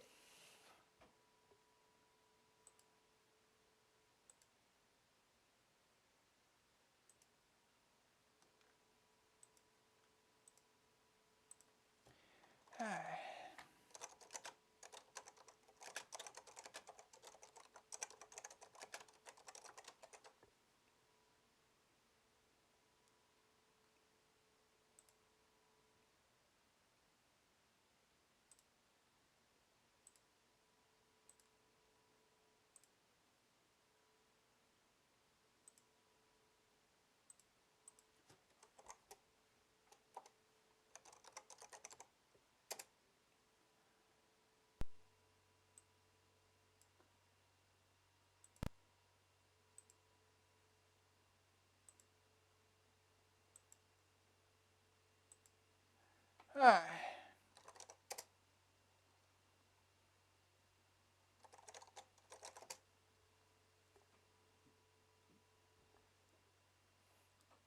It's still not a true role-playing game. Oh.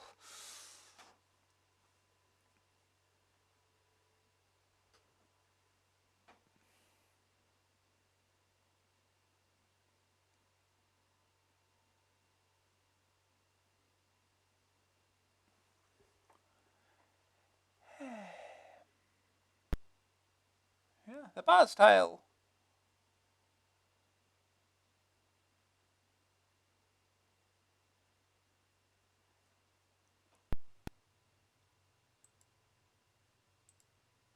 Thou art in the Guild of Adventurers. Create character. We've got a bunch of characters to start with here.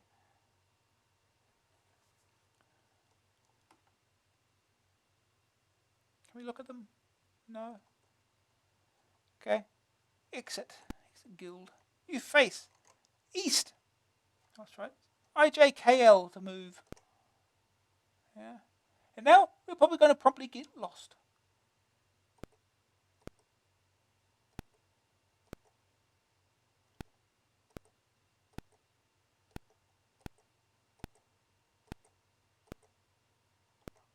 I have no idea where I'm going.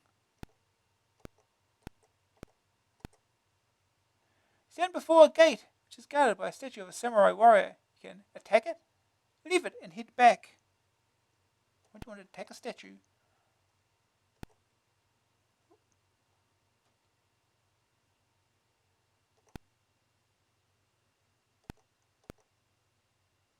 So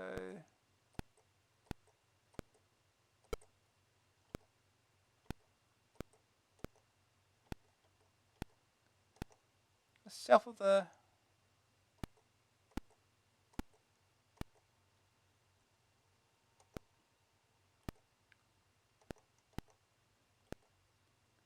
can't get through there. I'm surprised they haven't had a battle yet.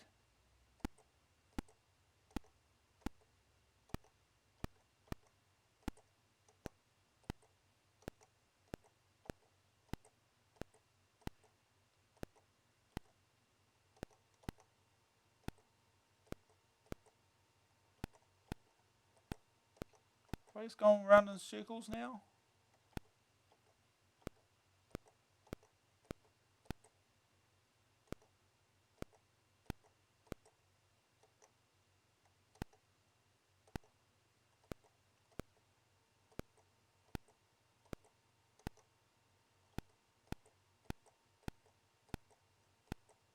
I get the feeling I'm going around in circles.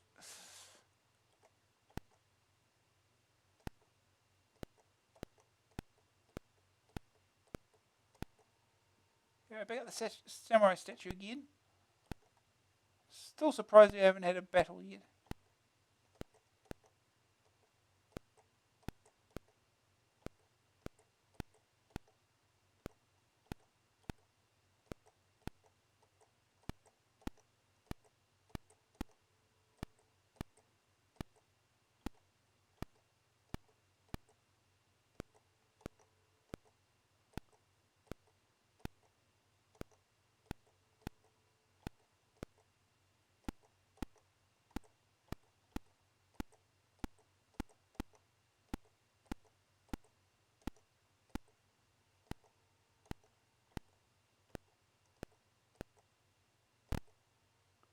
You stand before an iron gate, beyond which stands Kalaran's Tower. Press a key to head back.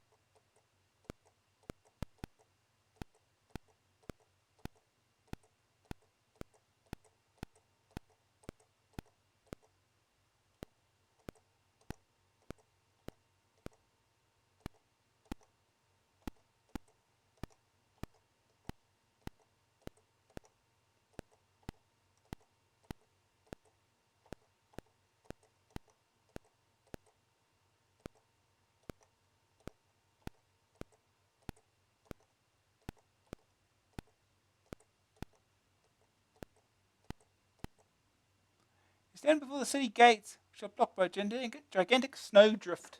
Press any key to head back. Where are all the enemies? I'm not attacking the statues. I'll get my ass kicked if I do that.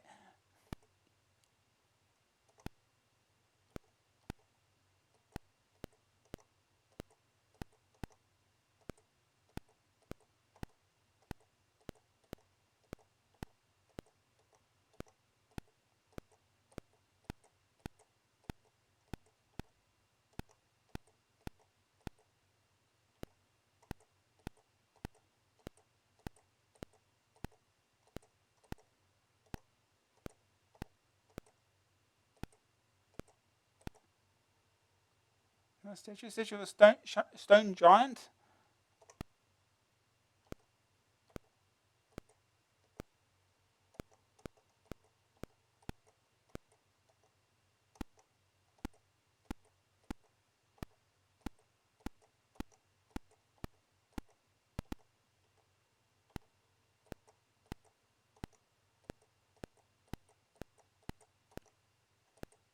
Where are all the enemies? They've gone home for dinner or something. Unusually quiet.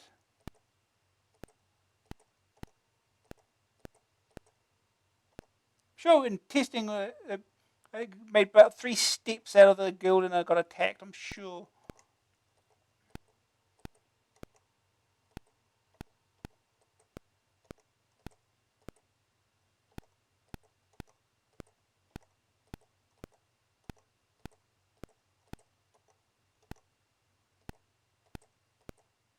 It's into somewhere.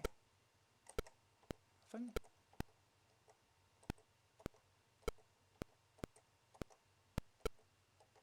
Oh, good all.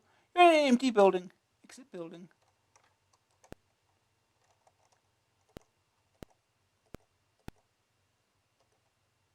You face death itself in the form of 3 conjurers. You are stellar band. Fight or run. This will fight. See what happens. Brian the Fist has these options. This battle round. Attack, party attack, which is attack your party. Not everyone attack. Alcid has these options. Attack.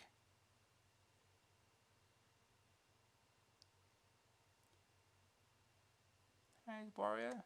Attack. Hide in shadows. You always have the rogue hide in shadows for reasons. Cast a spell.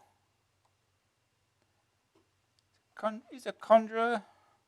Let's look up what spells he's got. I've got the.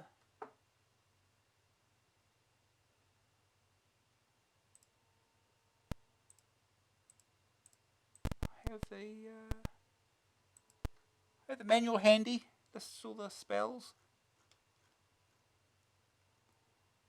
Let's see, magician, conjure spells. Level 1, mage flame. That's basically a torch. Arc fly. There's 1 to 4 hits of damage. Times the caster's level to a selected opponent. Sorcerer shield. Mage is protected by an invisible shield, turning aside many blows that would otherwise hit him. Trap zap. Disarms any trap, including traps on chests, within 30 feet.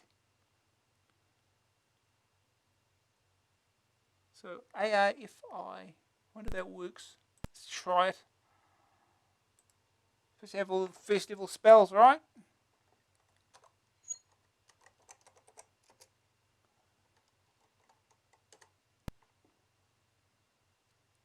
Okay, as a magician, check out the first level magician spells.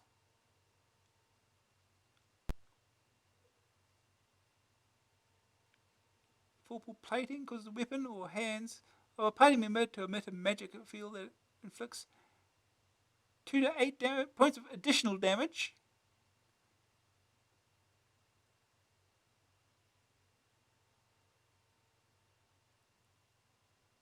Scry's sight reveals to the mage his location in a dungeon.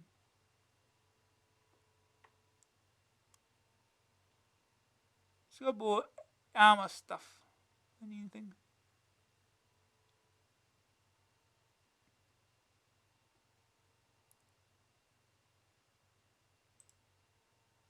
We're just defending. These commands, sure. Let's go for it. In the country, so 7 points. Killing him. Kill. Okay. It's going to go this way, is it? Kill everyone before we... Oh no, 3 points of damage. Oh, yeah, you go. Cast a spell. Fries him for 6 points of damage, killing him.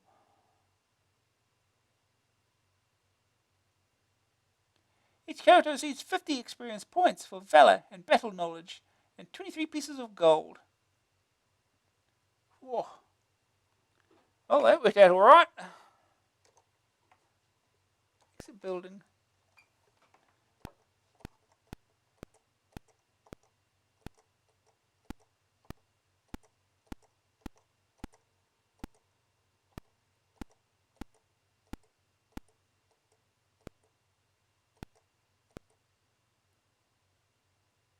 What's this here? Oh, this is the temple of the mad god. What is thy business? Unbelievable. Speak to priest. Exit temple. Those who know the name of the mad one are welcome. Bye. I have no idea. Well, leave then. Leave you to your whatever you're doing.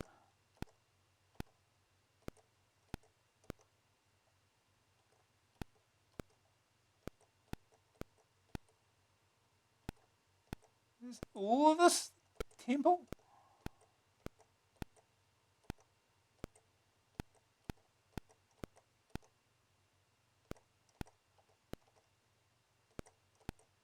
I'm absolutely lost now. Not that I had any sort of knowledge of what the map is like.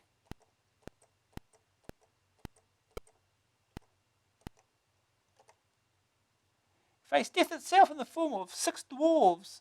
Your stalwart band, fight or run. Oh, let's fight. Attack. Attack. Attack. Hide. Cast. Haven't still have enough spell points, right? Still got 20.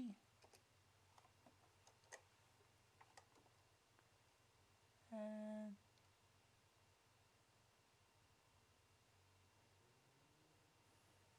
right, gotta cast it was air armor, was it? Yeah. AIAR.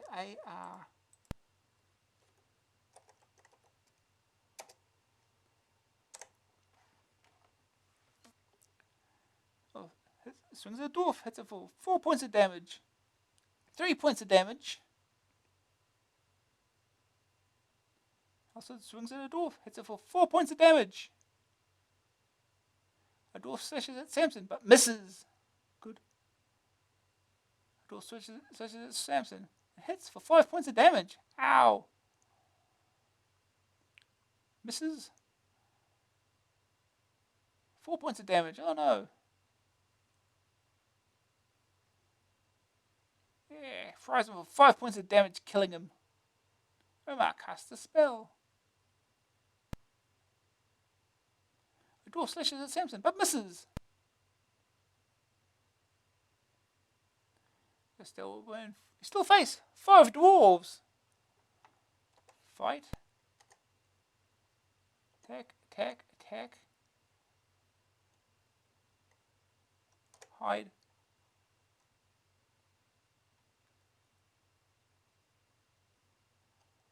Defend, defend. 7 points, he's dead. The other one dead.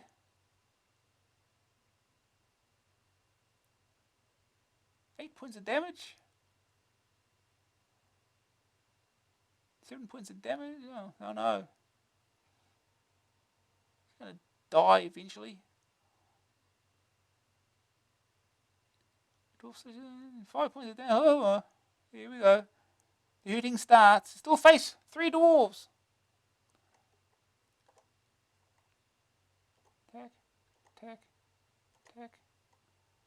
Hide.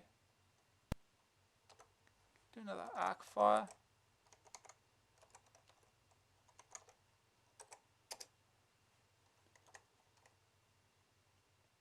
Defend. There's no one dead. It's better be worth it. Oh, yeah, they're all dead. We can cast a spell. It's pointless now. There's none left.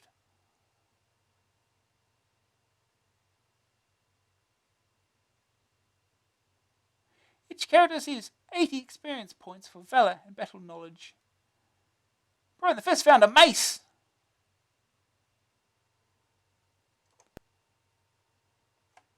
Okay.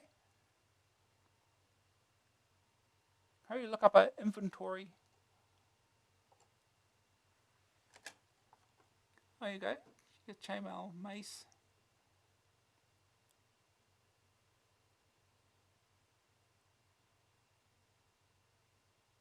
Is mace any better than a halberd? Probably not.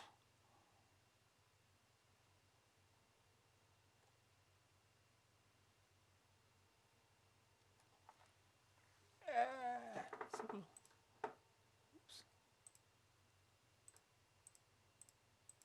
Let's see.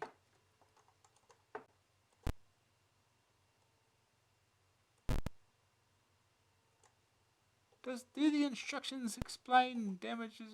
What weapons are better than others? No, not really. We have a map of Skara Brae though.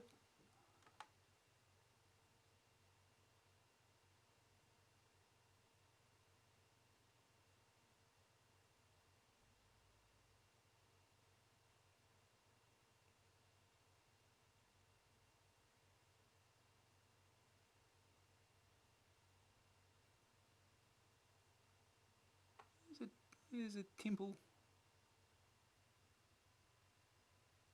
The Grand Plaza in the centre.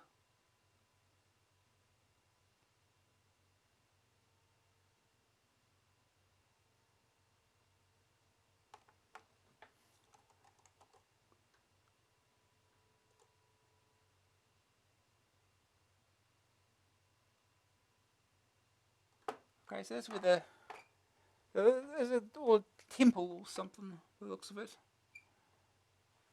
Mad gods are just on one side of it, or something.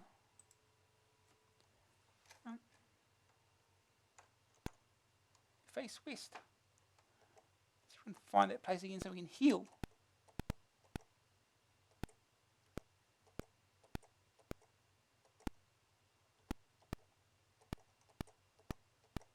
How much it will cost to heal? Probably way too much.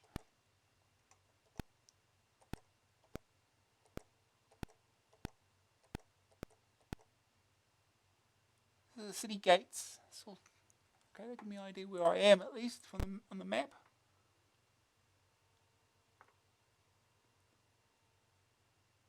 City gates 5.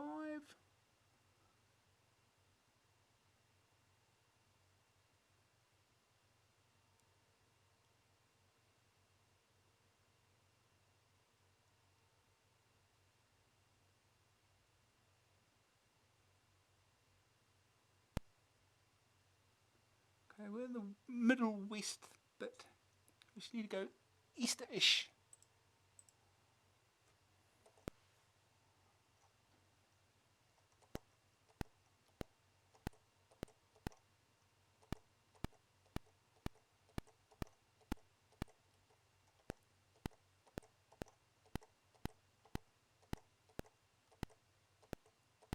We're here, aren't we? Yeah.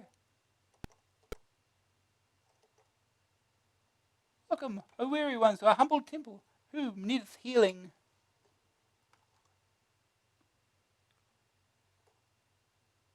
$160 gold. Do I have that much gold? Not enough gold.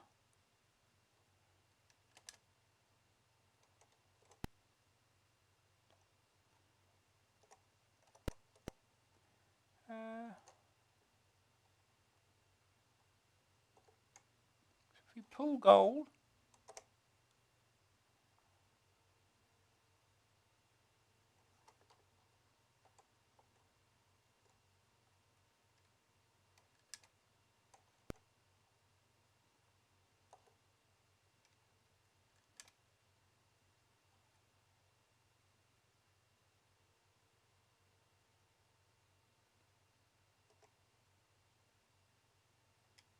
Doesn't tell us how much gold he has. Oh, yeah, I'm doing great at the moment. And then it's getting hotter. Not fond of summer. Oh, let's see.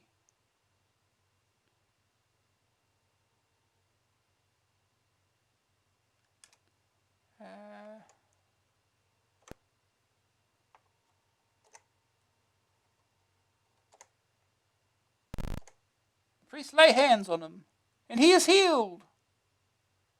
Excellent.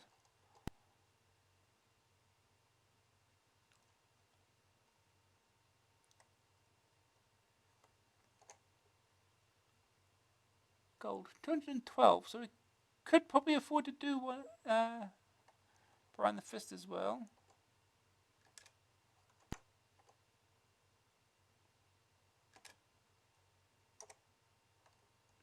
It's going to cost us all our money.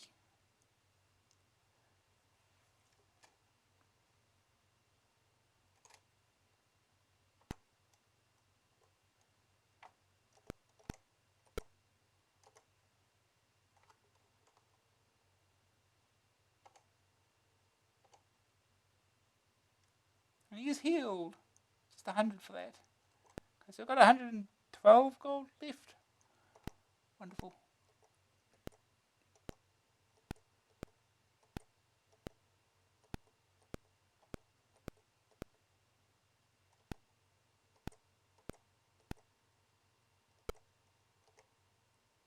Nothing.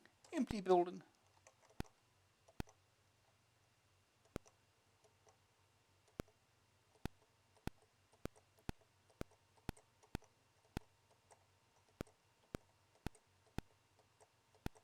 We're back out here.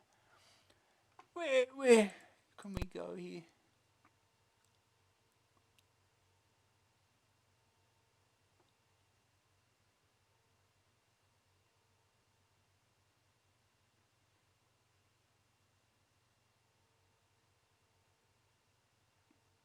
So we basically got to kind of grind away for a bit. And these earliest, just walk around until you find something to fight, I guess. These buildings seem very empty. I was sure that there'd be you get into fights out in the street as well. I'm not sure why that's not happening.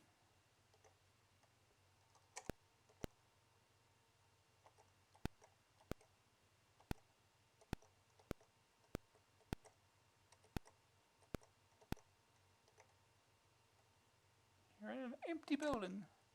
Oh, it's night time. Maybe something will happen now.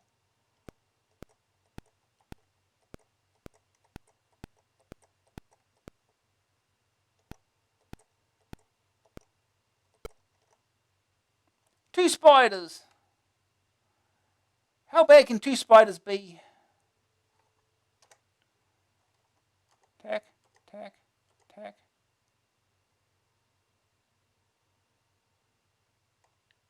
Hide. Just to be sure. There's only two of them, but let's be sure on this thing. Defend.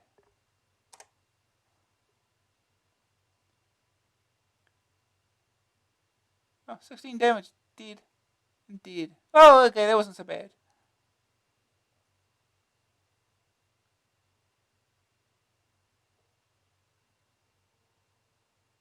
Spell points at least regenerate over time, so each character receives 50 experience points for valor and battle knowledge, and 21 pieces of gold. Oh, we got rid of the spider problem.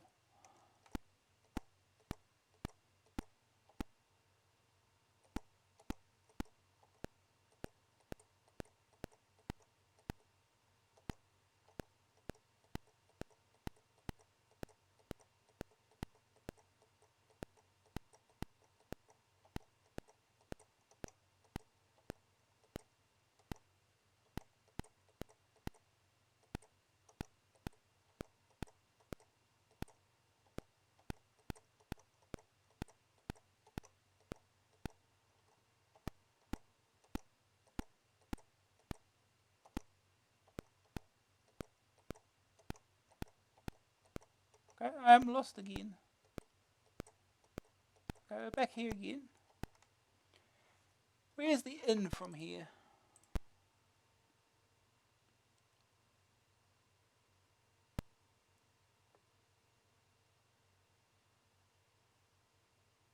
An inn, I guess.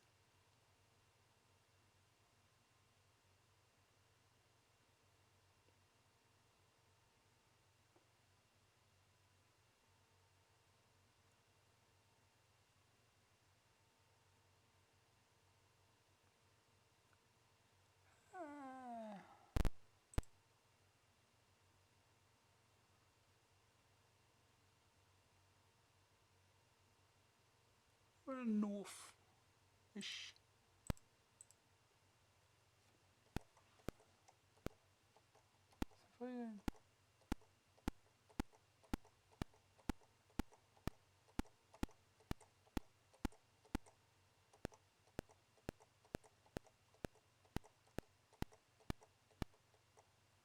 Oh, the statue in the way.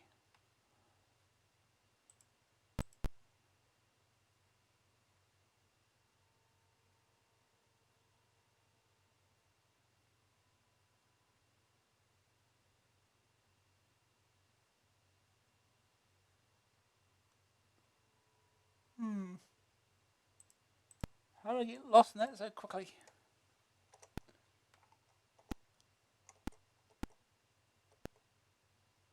The city gates.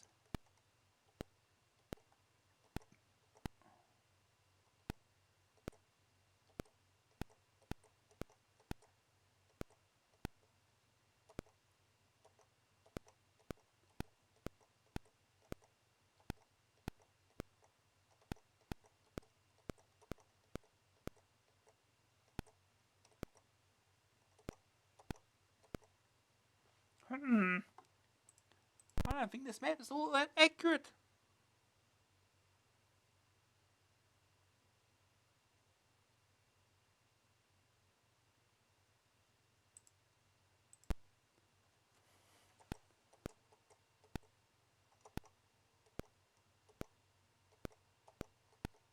Try a different direction. I'm lost already.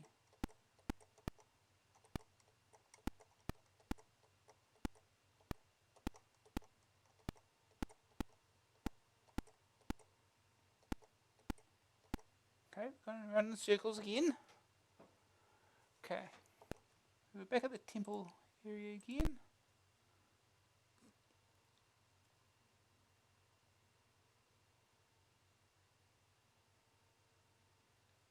Go east, southeast, south.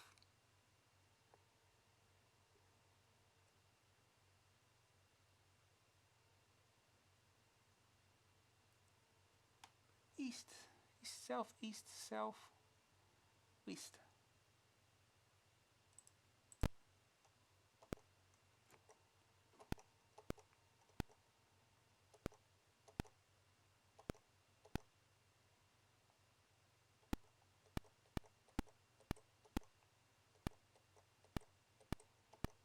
South,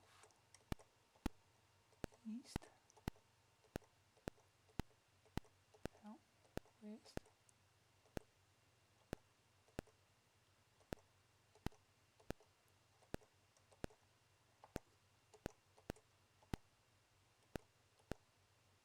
Where am I now?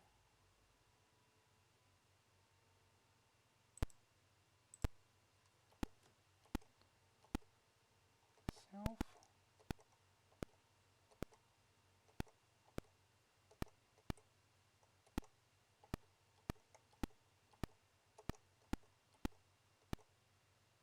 Aha!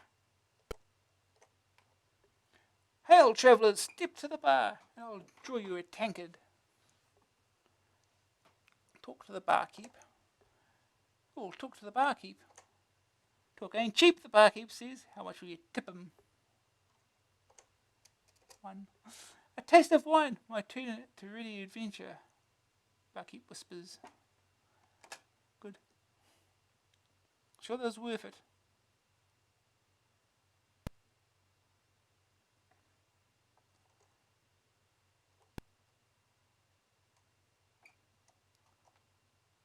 Oh, we found it in. There's nothing in here. Empty.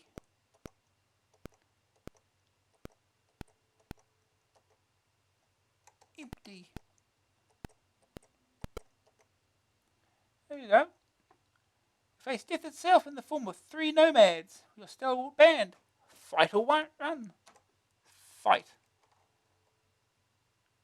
Attack. Bard song. Play tune 1 to 6. I don't know which tunes are which. I'm sure they must be listed here, right? Oh yeah, here you go. Number 1, increases the damage your party does in combat. Number 2, produces light when exploring. Increases the party's chances of hitting a foe with a weapon during combat. Number 3, calms your foes, making them do less damage in combat. Number 4, heals the bard's wounds while travelling. Heals the party's wounds during combat. 5, makes the party more dexterous, thus more difficult to hit. And sets up a partial anti-magic field, giving the party better protection against spells.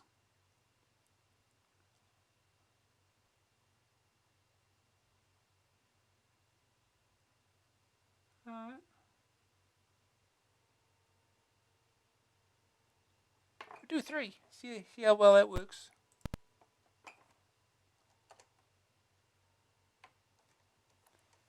And I'll attack. Hide in shadows. Defend. Defend. 2 damage.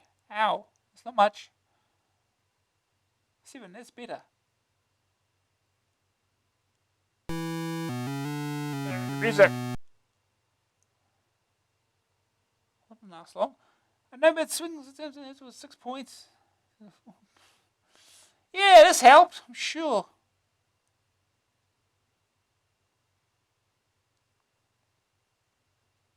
Still face. 3 nomads.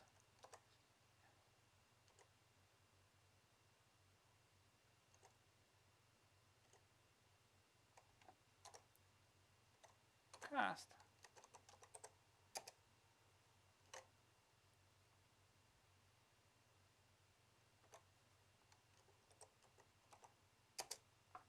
These commands. Oh yeah, here we go. It's more like it. Oh. Never mind.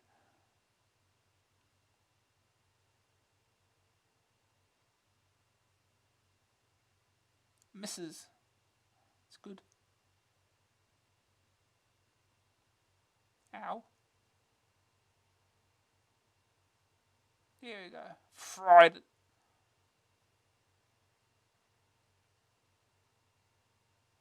Is that it? Is that all of them? No, still face 1 nomad. Fight. Attack. Attack. Attack. Hide. Defend. Defend. 6 hits it. Points of damage.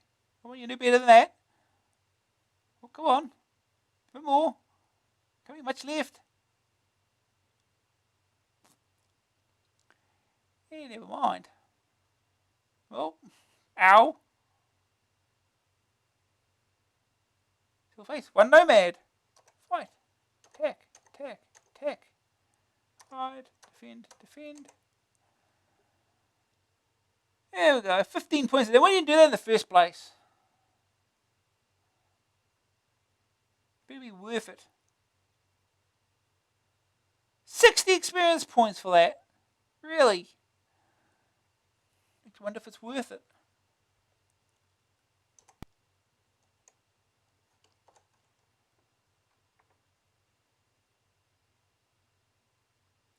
$2,270 experience.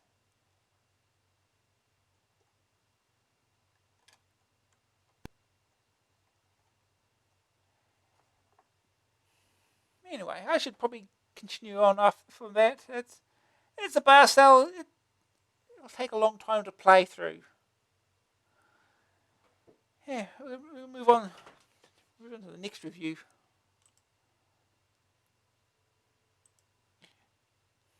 You know what the game is. Yeah. Alright, next game is Knight Raider. A Gremlin. $9.99 cassette, $14.99 disc. Joystick or keys. You have a choice of practice or flying missions. Take plenty of practice at the controls of a Grumman Avenger, the plane that makes the attack on the Bismarck. Practice is split into 4 sections: takeoff, landing, flying, and attacking the Bismarck. The verdict. Oh, no, we'll do that after. On the pilot screen, you control the plane's direction with the joystick. And when anything comes at you, you can switch to a forward gun. The engineer screen has a large array of instruments that give you information on your engines, undercarriage, fuel, wings, and torpedoes. Once you've practiced your flying and attacking skills, it's time to go on a mission. The most dangerous, the sinking of the Bismarck. It's also the most satisfying. There are 4 screens: pilot, navigator, engineer, and tail gunner. And all are necessary to complete your mission. The pilot screen shows a forward view through the cockpit and the instrument panel below it. A map is displayed on the navigator screen. I spelled it right there. To plot your courses, the engineer screen gives information on the aircraft status. Completing the missions should keep you occupied for several months. A combination of simulation and strategy game works well, though the emphasis is very much on the simulation. Well worth a look if you're an avid simulationist. First day task or mission. Complete mission 1. The Bismarck, armed with 8 38cm and 6 15cm guns and 6 Arado AR-196 seaplanes, was one of the most feared German battleships of World War II. The Allied search for it was a high priority, and she was eventually found on May 20th, 1941. The Royal Navy was dispatched to sink her, catching up on May 24th. 6 British destroyers, the cruiser HMS Hood and the battleship Prince of Wales attacked, and Hood went to the bottom of the ocean as a result. The attack was effective, though. Bismarck's port rudder was hit, making her a sitting target as the stricken ship circles slowly around. Second opinion. My first impression was of a badly converted arcade effort.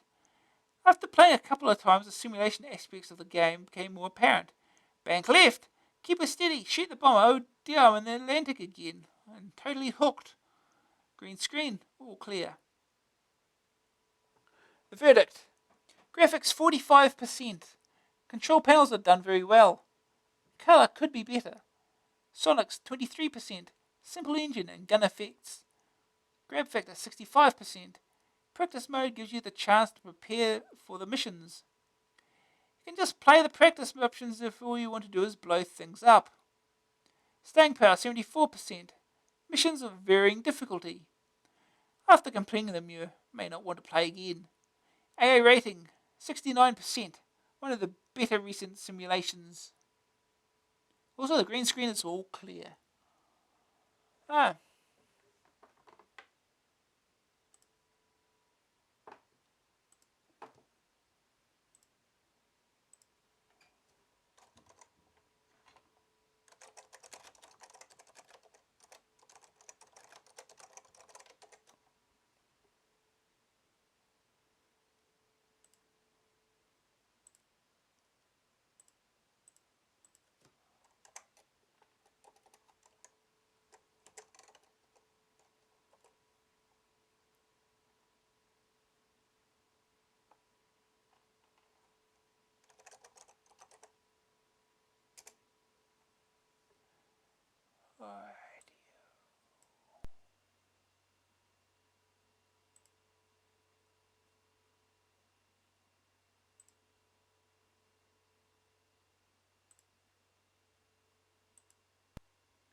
Of course, it's one of those.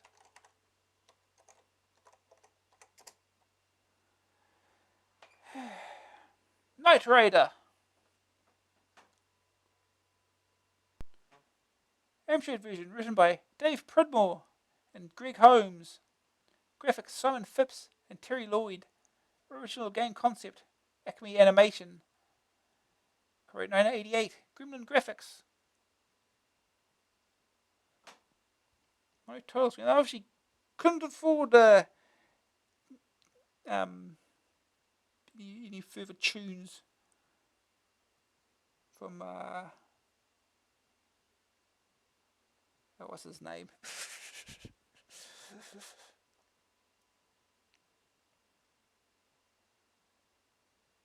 Anyway, we'll continue on. We'll practice. Landing, takeoff, flying, attack Bismarck. This is all confusing. Let's just go flying. See if we can get used to flying around.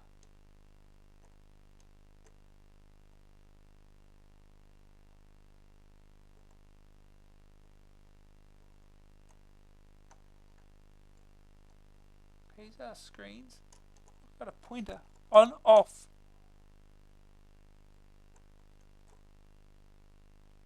Turn the light on.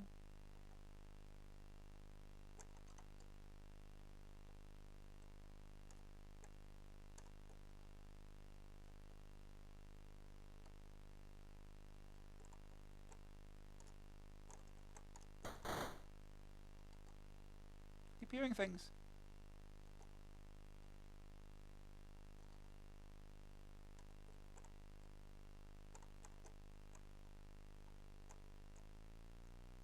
Okay, let's speed this up.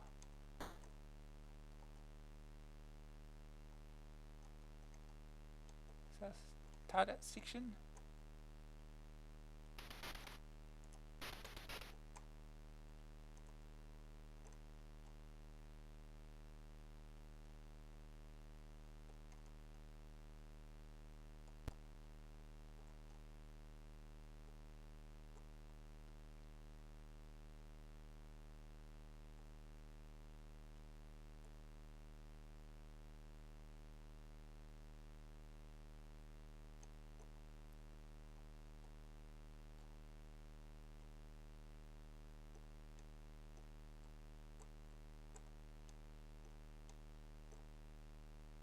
Right. Oh, don't bang the other way. Come on.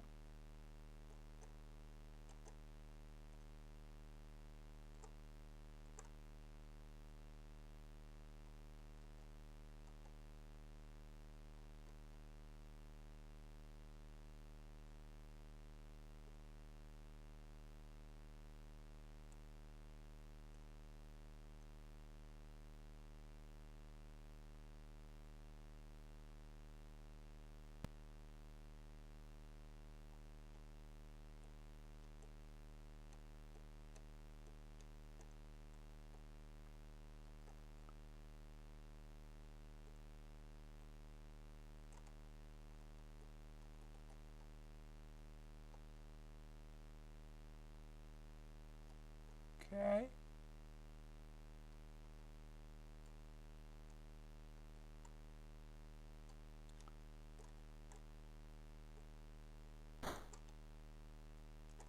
I keep hearing things and I'm not looking at the screen, main screen.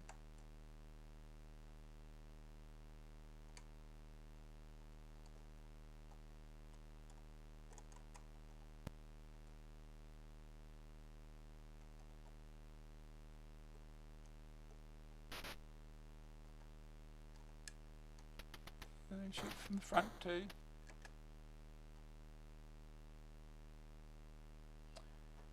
I think we can manage the flying.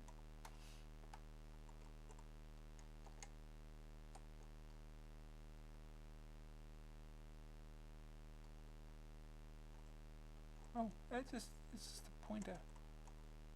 Isles of Scilly. Skilly.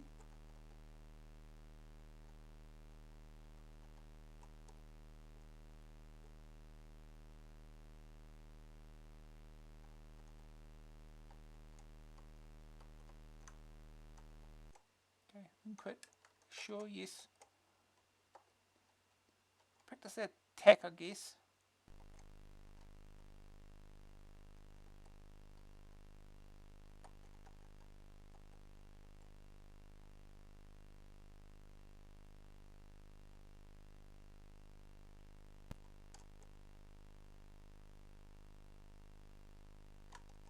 Fired torpedoes.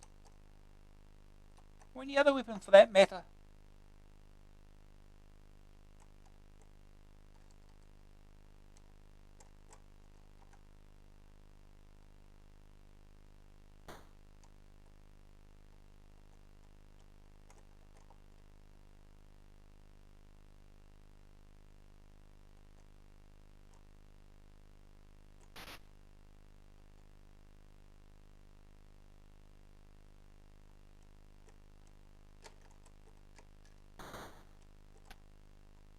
Look, this is a little slow here. Here we go.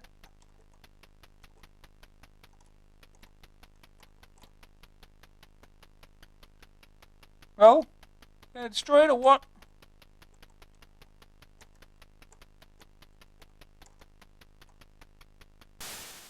Oh, whoops. I hit the ground. Black Hawk was lost at sea.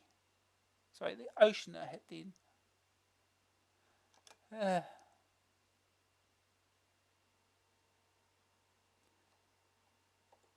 I'm gonna try.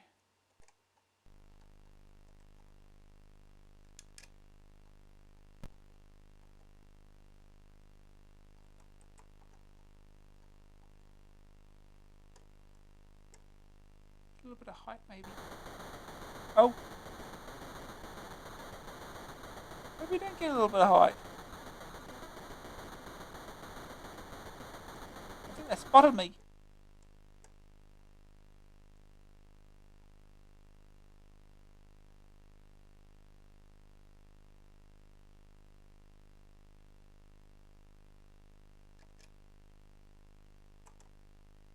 There's a slow moving pointer.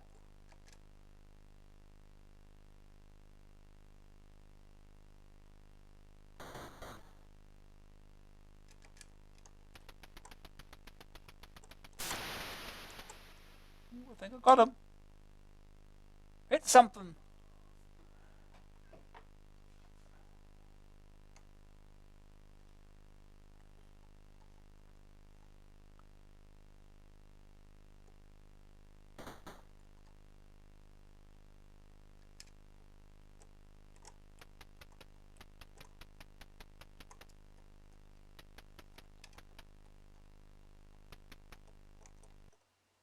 Oh, please pause.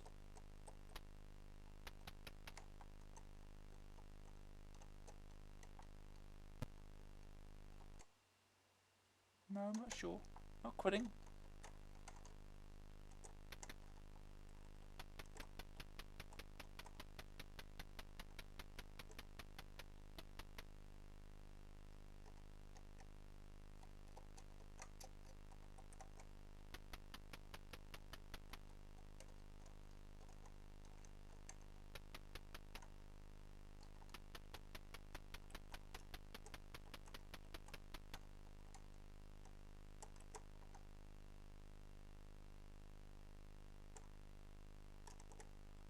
Torpedo, yes.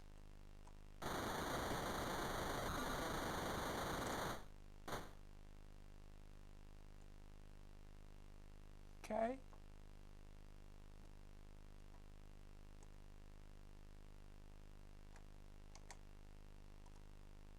I passed it now, have I? I have.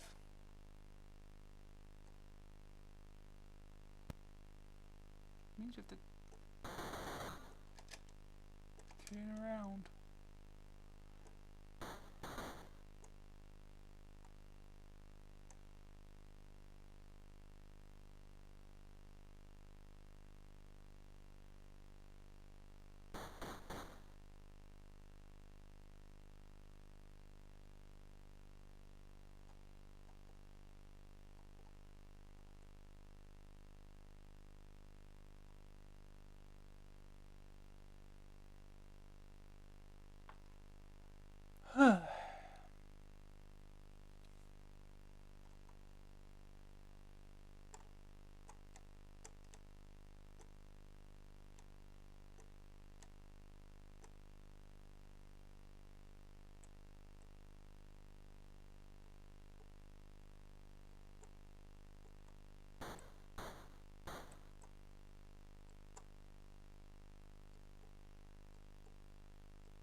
we hit something again.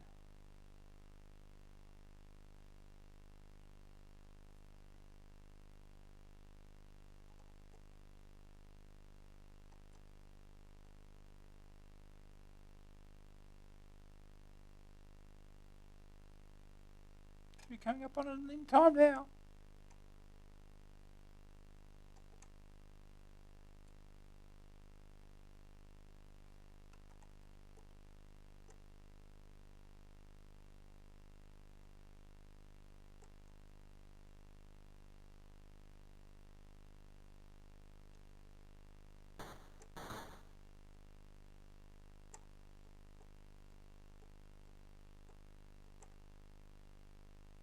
Here it is.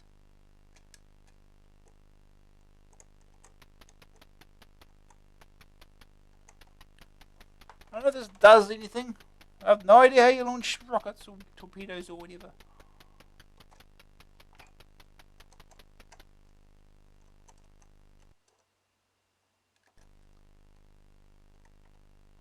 Let's reset your pointer.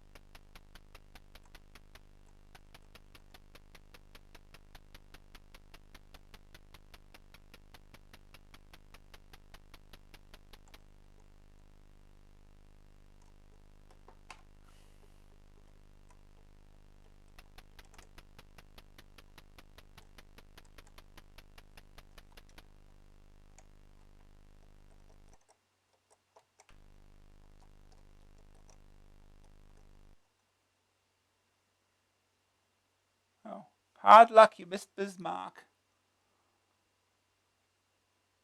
When you took 4% damage. Oh, we survived. There's something, but yeah. I think we'll move on. It's a simulator. It's something that it'll take a lot of practice to get into. Alright, next game. Oh boy, Football Manager 2. Time for more football. By Addictive, $9.99 cassette, $14.99 disc, joystick keys. Football Manager, the first of its kind, was reviewed way back at issue 1, when England's European Championship humiliation was no more than a Bobby Robson nightmare.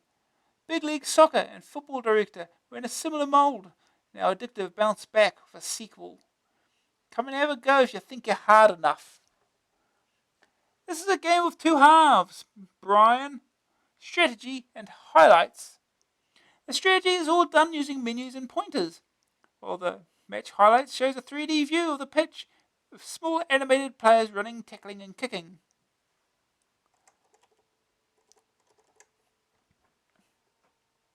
Before you play, you choose a team and skill level out of 3. There's a whole league to choose from, but you start off in the 4th division, picking your team as more precise in the sequel than it was in the original. You position a player on the screen instead of just placing them by number. Your opponent's players are shown opposite yours, so that you have some idea of what you're up against. Put a good player against a bad and you're more likely to tackle and beat him to the ball. Pick a couple of substitutes and it's time to watch the highlights. Here we go. It was a terrible graphics in Football Manager that lost at most points, and made the most loyal of supporters sick as a tree full of parrots. They are a vast improvement this time, but it remained such a waste of time they still would love to be able to switch them off. The highlights are fun for the first few matches, but you soon get bored of them. And after all, strategy is more important than graphics in a game like this. At half time, you can make a substitution if you wish, or change tactics by moving players. When the final whistle blows, the day's results displayed, and league table updated. Players can be bought or sold, and you can even give them some extra training between matches. And like real players, they get injured from time to time too. At the end of every turn, you receive a financial report on gate receipts, wages, and players bought and sold. There's also a chance to join the FA Cup and League Cup roads to Wembley. Sound is limited to crowd cheering during matches and the thwack of boot on leather. Unfortunately, the most nostalgic of noises, the hiss of the ball as it strikes the back of the net, is not included. But you can't have everything. The menus are well presented and the match highlights are colourful, though they flicker. It comes as a pleasure to reveal the final score. Football Manager 2 beats Football Manager by a hatful of goals. Big League Soccer still has the edge after extra time and penalties on the grounds that you don't spend as much time watching matches, but there isn't really much in it. You'll find yourself like me playing Football Manager 2 well into the night.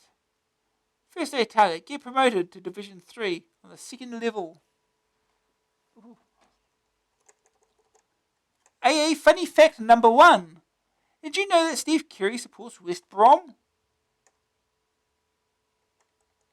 Okay.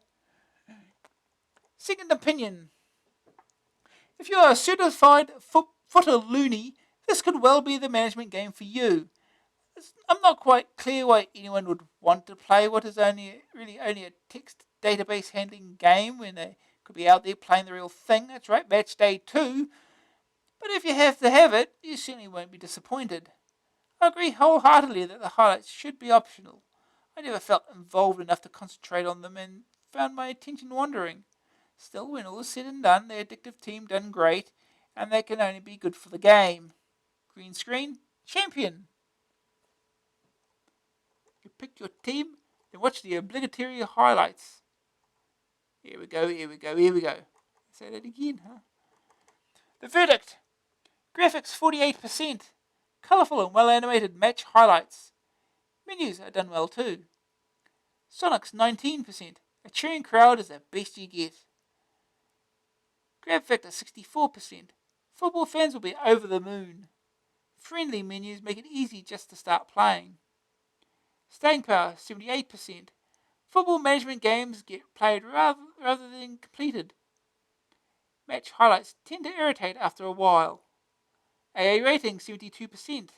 A fun strategy game that should keep you busy for many months.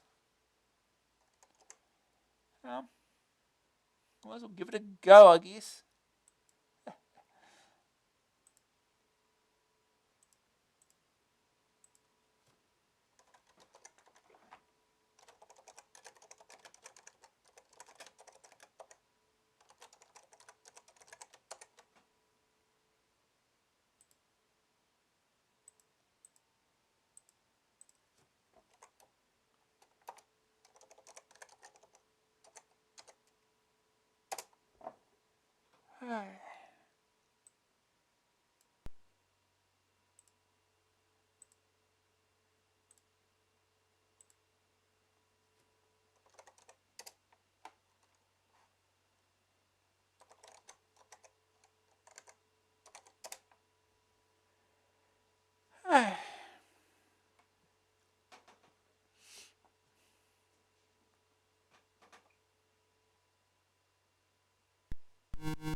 It's a little out of tune.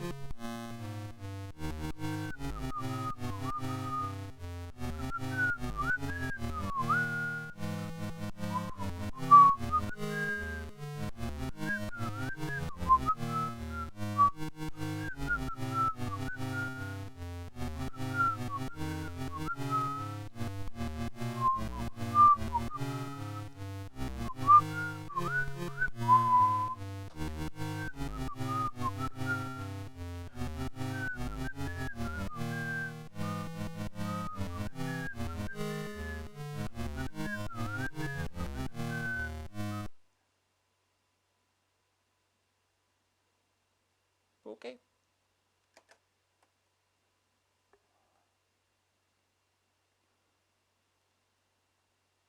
That's all the music you're going to get in this, obviously.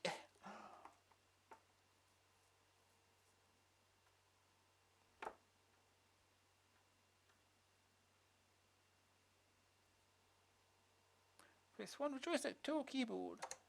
Joystick, press fire. Choose team. Everton. No. Liverpool. No. Tottenham. No. Arsenal. No. Norwich. No. Wimbledon. Wimbledon. That's how it's spelled. Luton. Watford. Coventry. Manchester United. No. Southampton. Shift W. Chelsea. West Ham. QPR. Newcastle. Oxford U.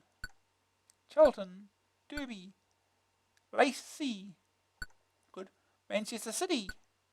Aston V. Portsmouth. Oldham. Leeds U. Ipswich. Sea Palace. Plymouth. Stoke. Sheff U. Bradford. Barnsley. Blackburn. Reading. Hull. WBA. Millwall. Huddersfield. Shrewsbury. Birmingham.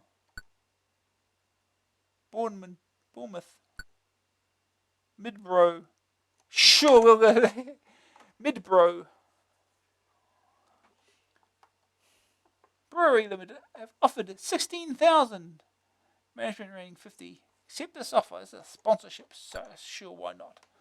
Being balanced 516,000. Skill level easy. Go for easy. One is easy. I'll go pushing tone into it. Press fire.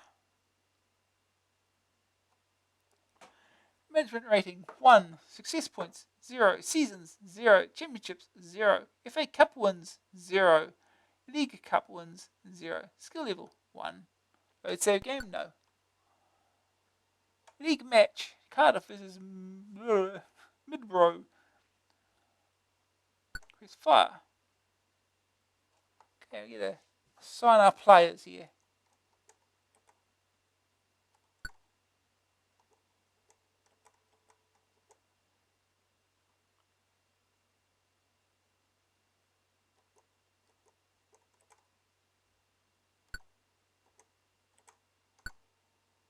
Okay, put them there.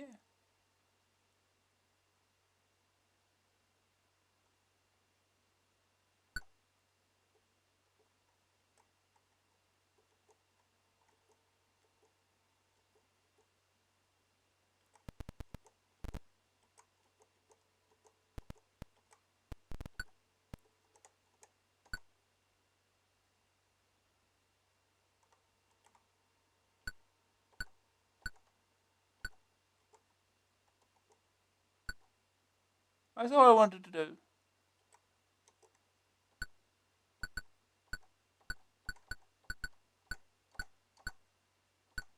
I want to quit.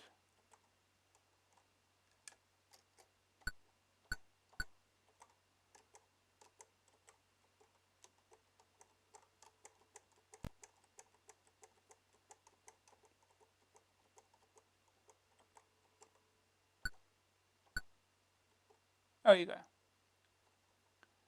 Right.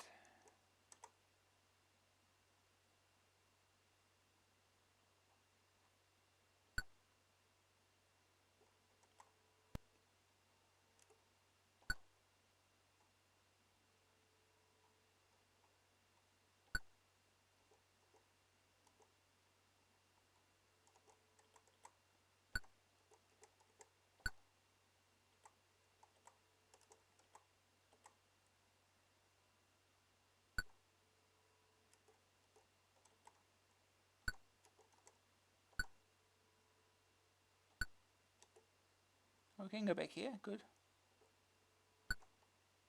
Good, we can do that. Okay. Controls are a little confusing.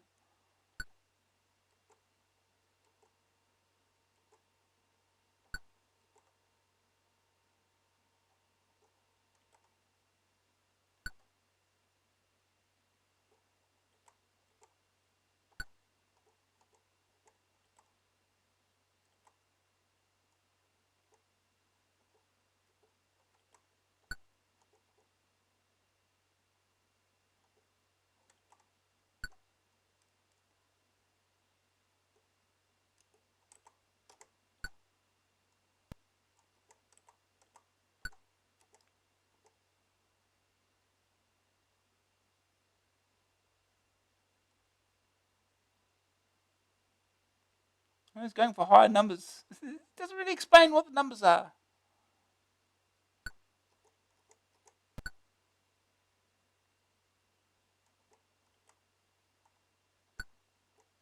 Oops.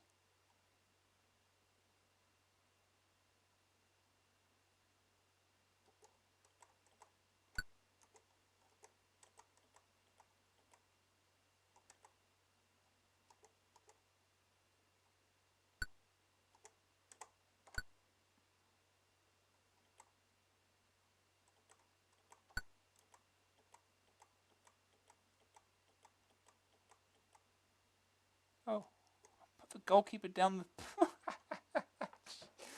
Okay.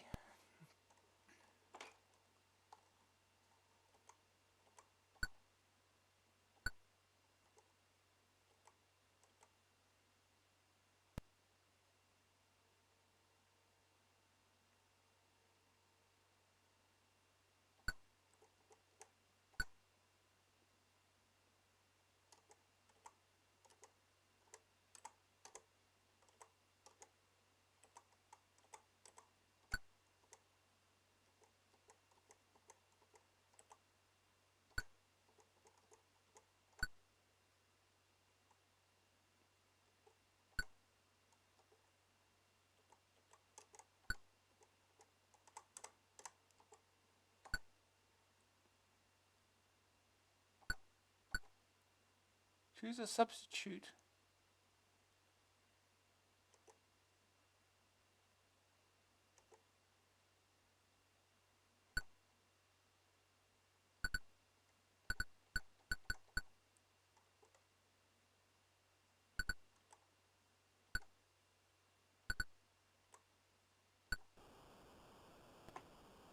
Here we go. We have absolutely no control over this. It's all running on its own.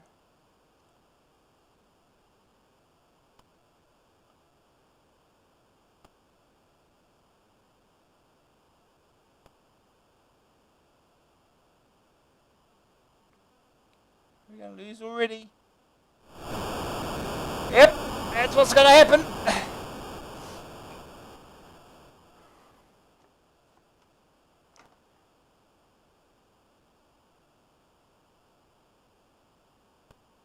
Oh,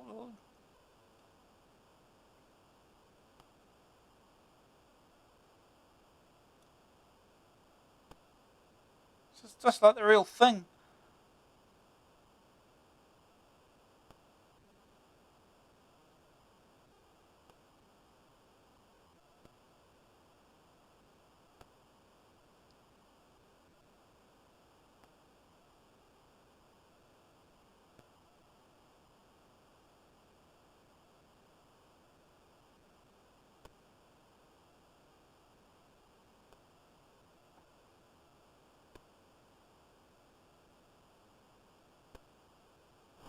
Well, was it going splendidly, huh? What? What? That was quick. What happened there? Oh,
Oh. Presume this is the second half. Kick it into the net. Run into the net.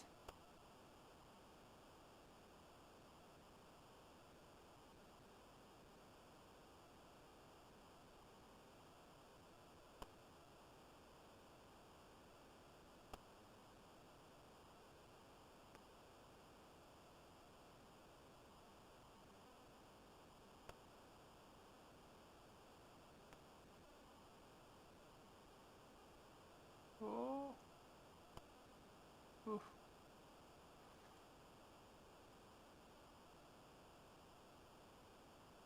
Keep going. Put it up the field. Come on. All of a sudden, there's no one around.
Oh, oh, oh, oh, oh, oh.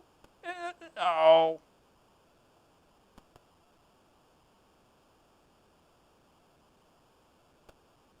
Oh, you stood there, huh? Stood there and took it.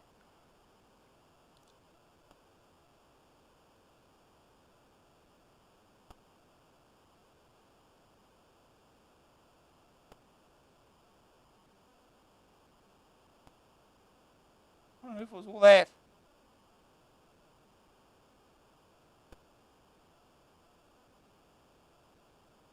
Goalie just stops the ball and leaves it there. Idiot.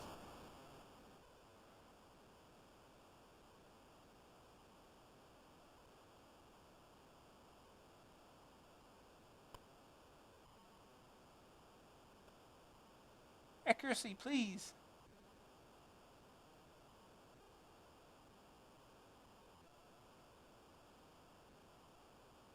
Here we go again.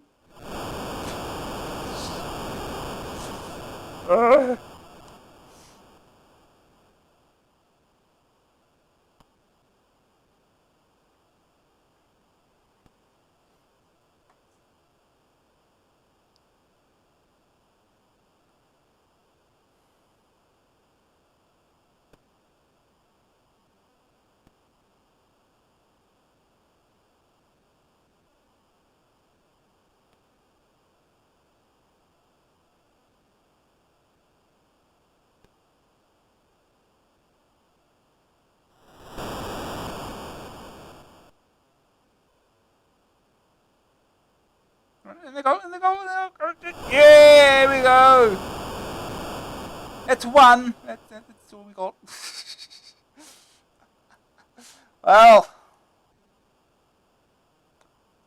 oh, that's football. League table.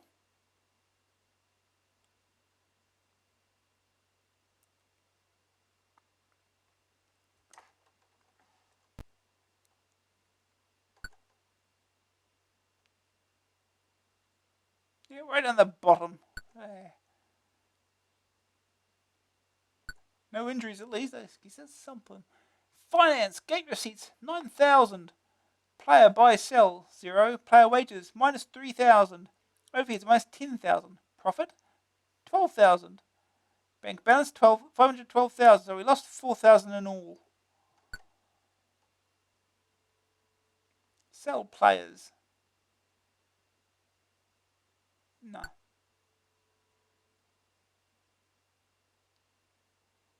I guess SK is skill and FI is fitness. Not entirely sure on that one, but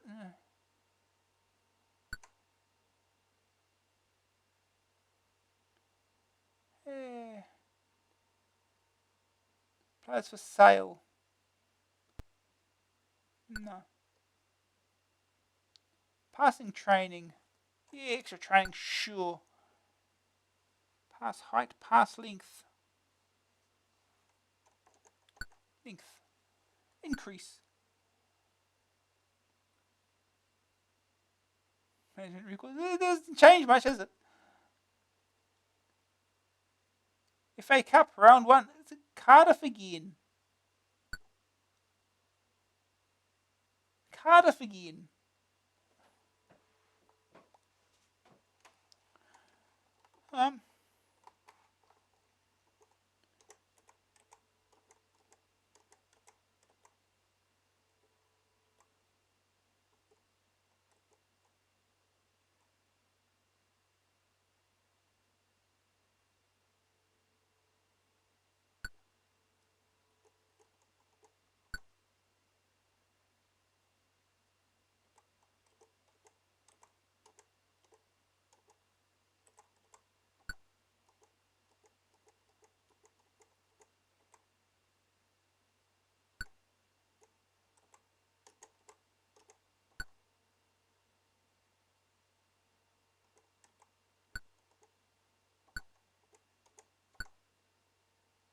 She there. Any other bit of getting AMDG, I assume it's attack, midfield, defence, and goalkeeper. I presume.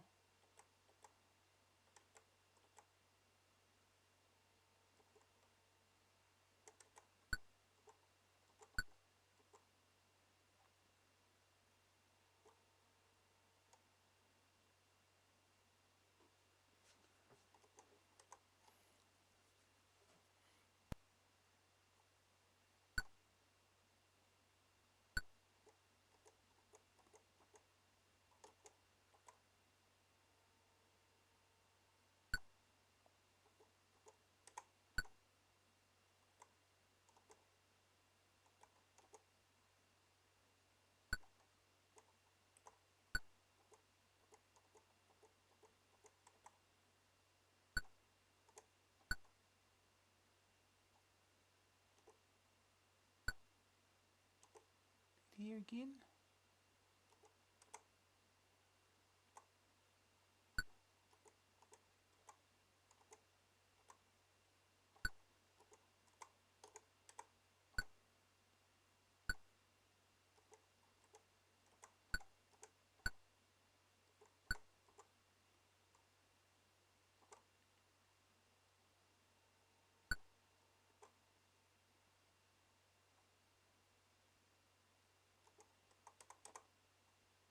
Okay, he seems to be a bit of goalkeeper, so we should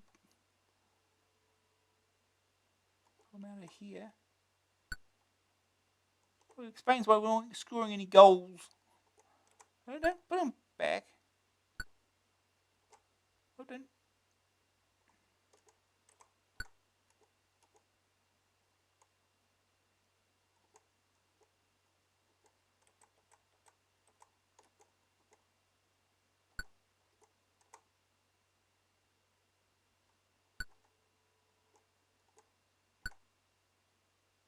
not what I wanted to do.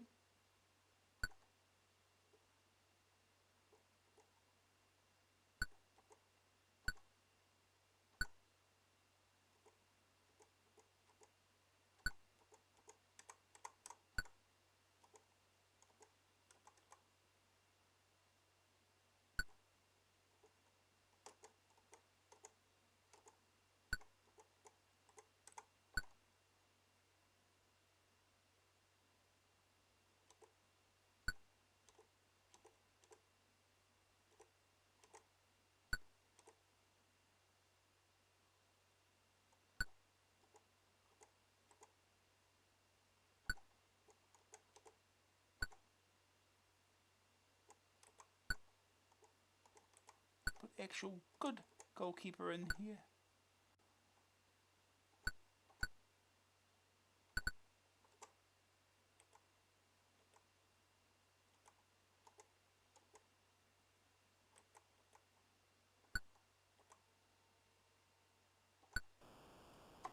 Okay. See how this works out.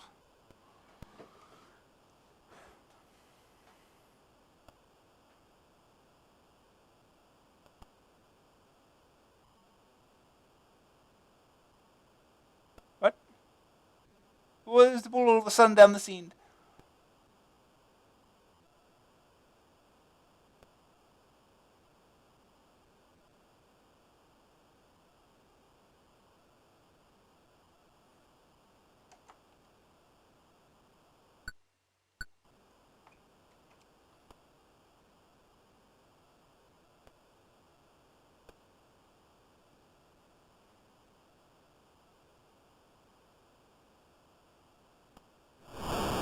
Yay!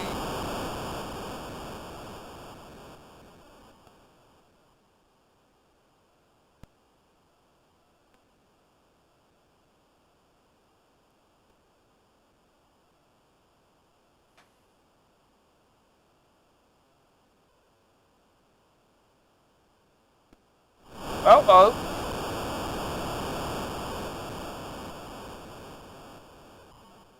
What was the guy just standing there for?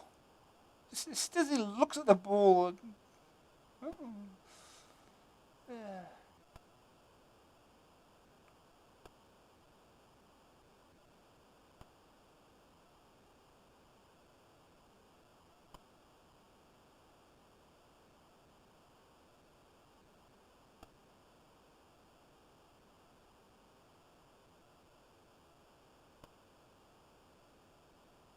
Oh, oh, oh.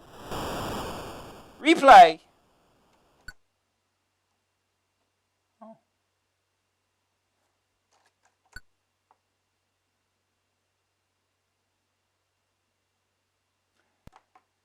oh, we have to do it again, right?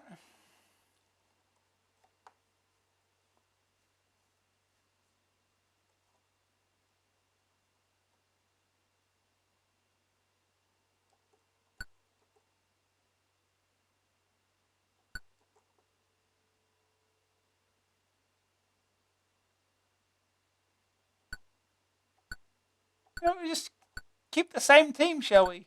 Just don't change the thing.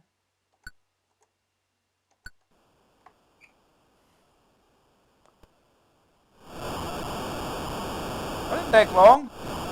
Oh!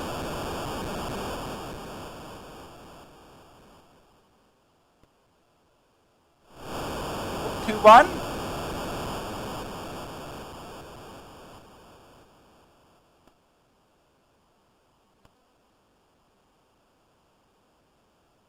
Goalkeepers seem utterly useless in this.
Well, the sun balls down this end of the field.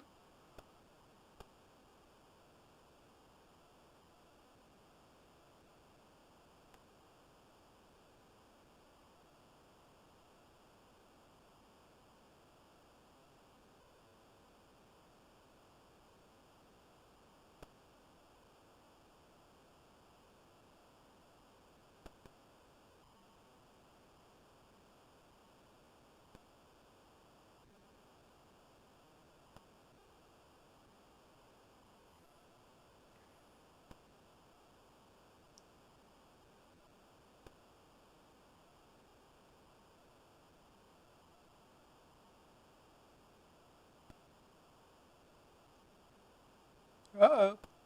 Oh, no, that's good. 3 second half.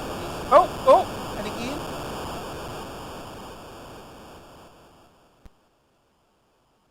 4-0. You're through! Oh, we won a match! No injuries. Finance. Get receipts 10,000. Player by sales 0. Player wages minus 3,000. Overheads minus 10,000. Profit minus 3,000. Bank balance 509,000.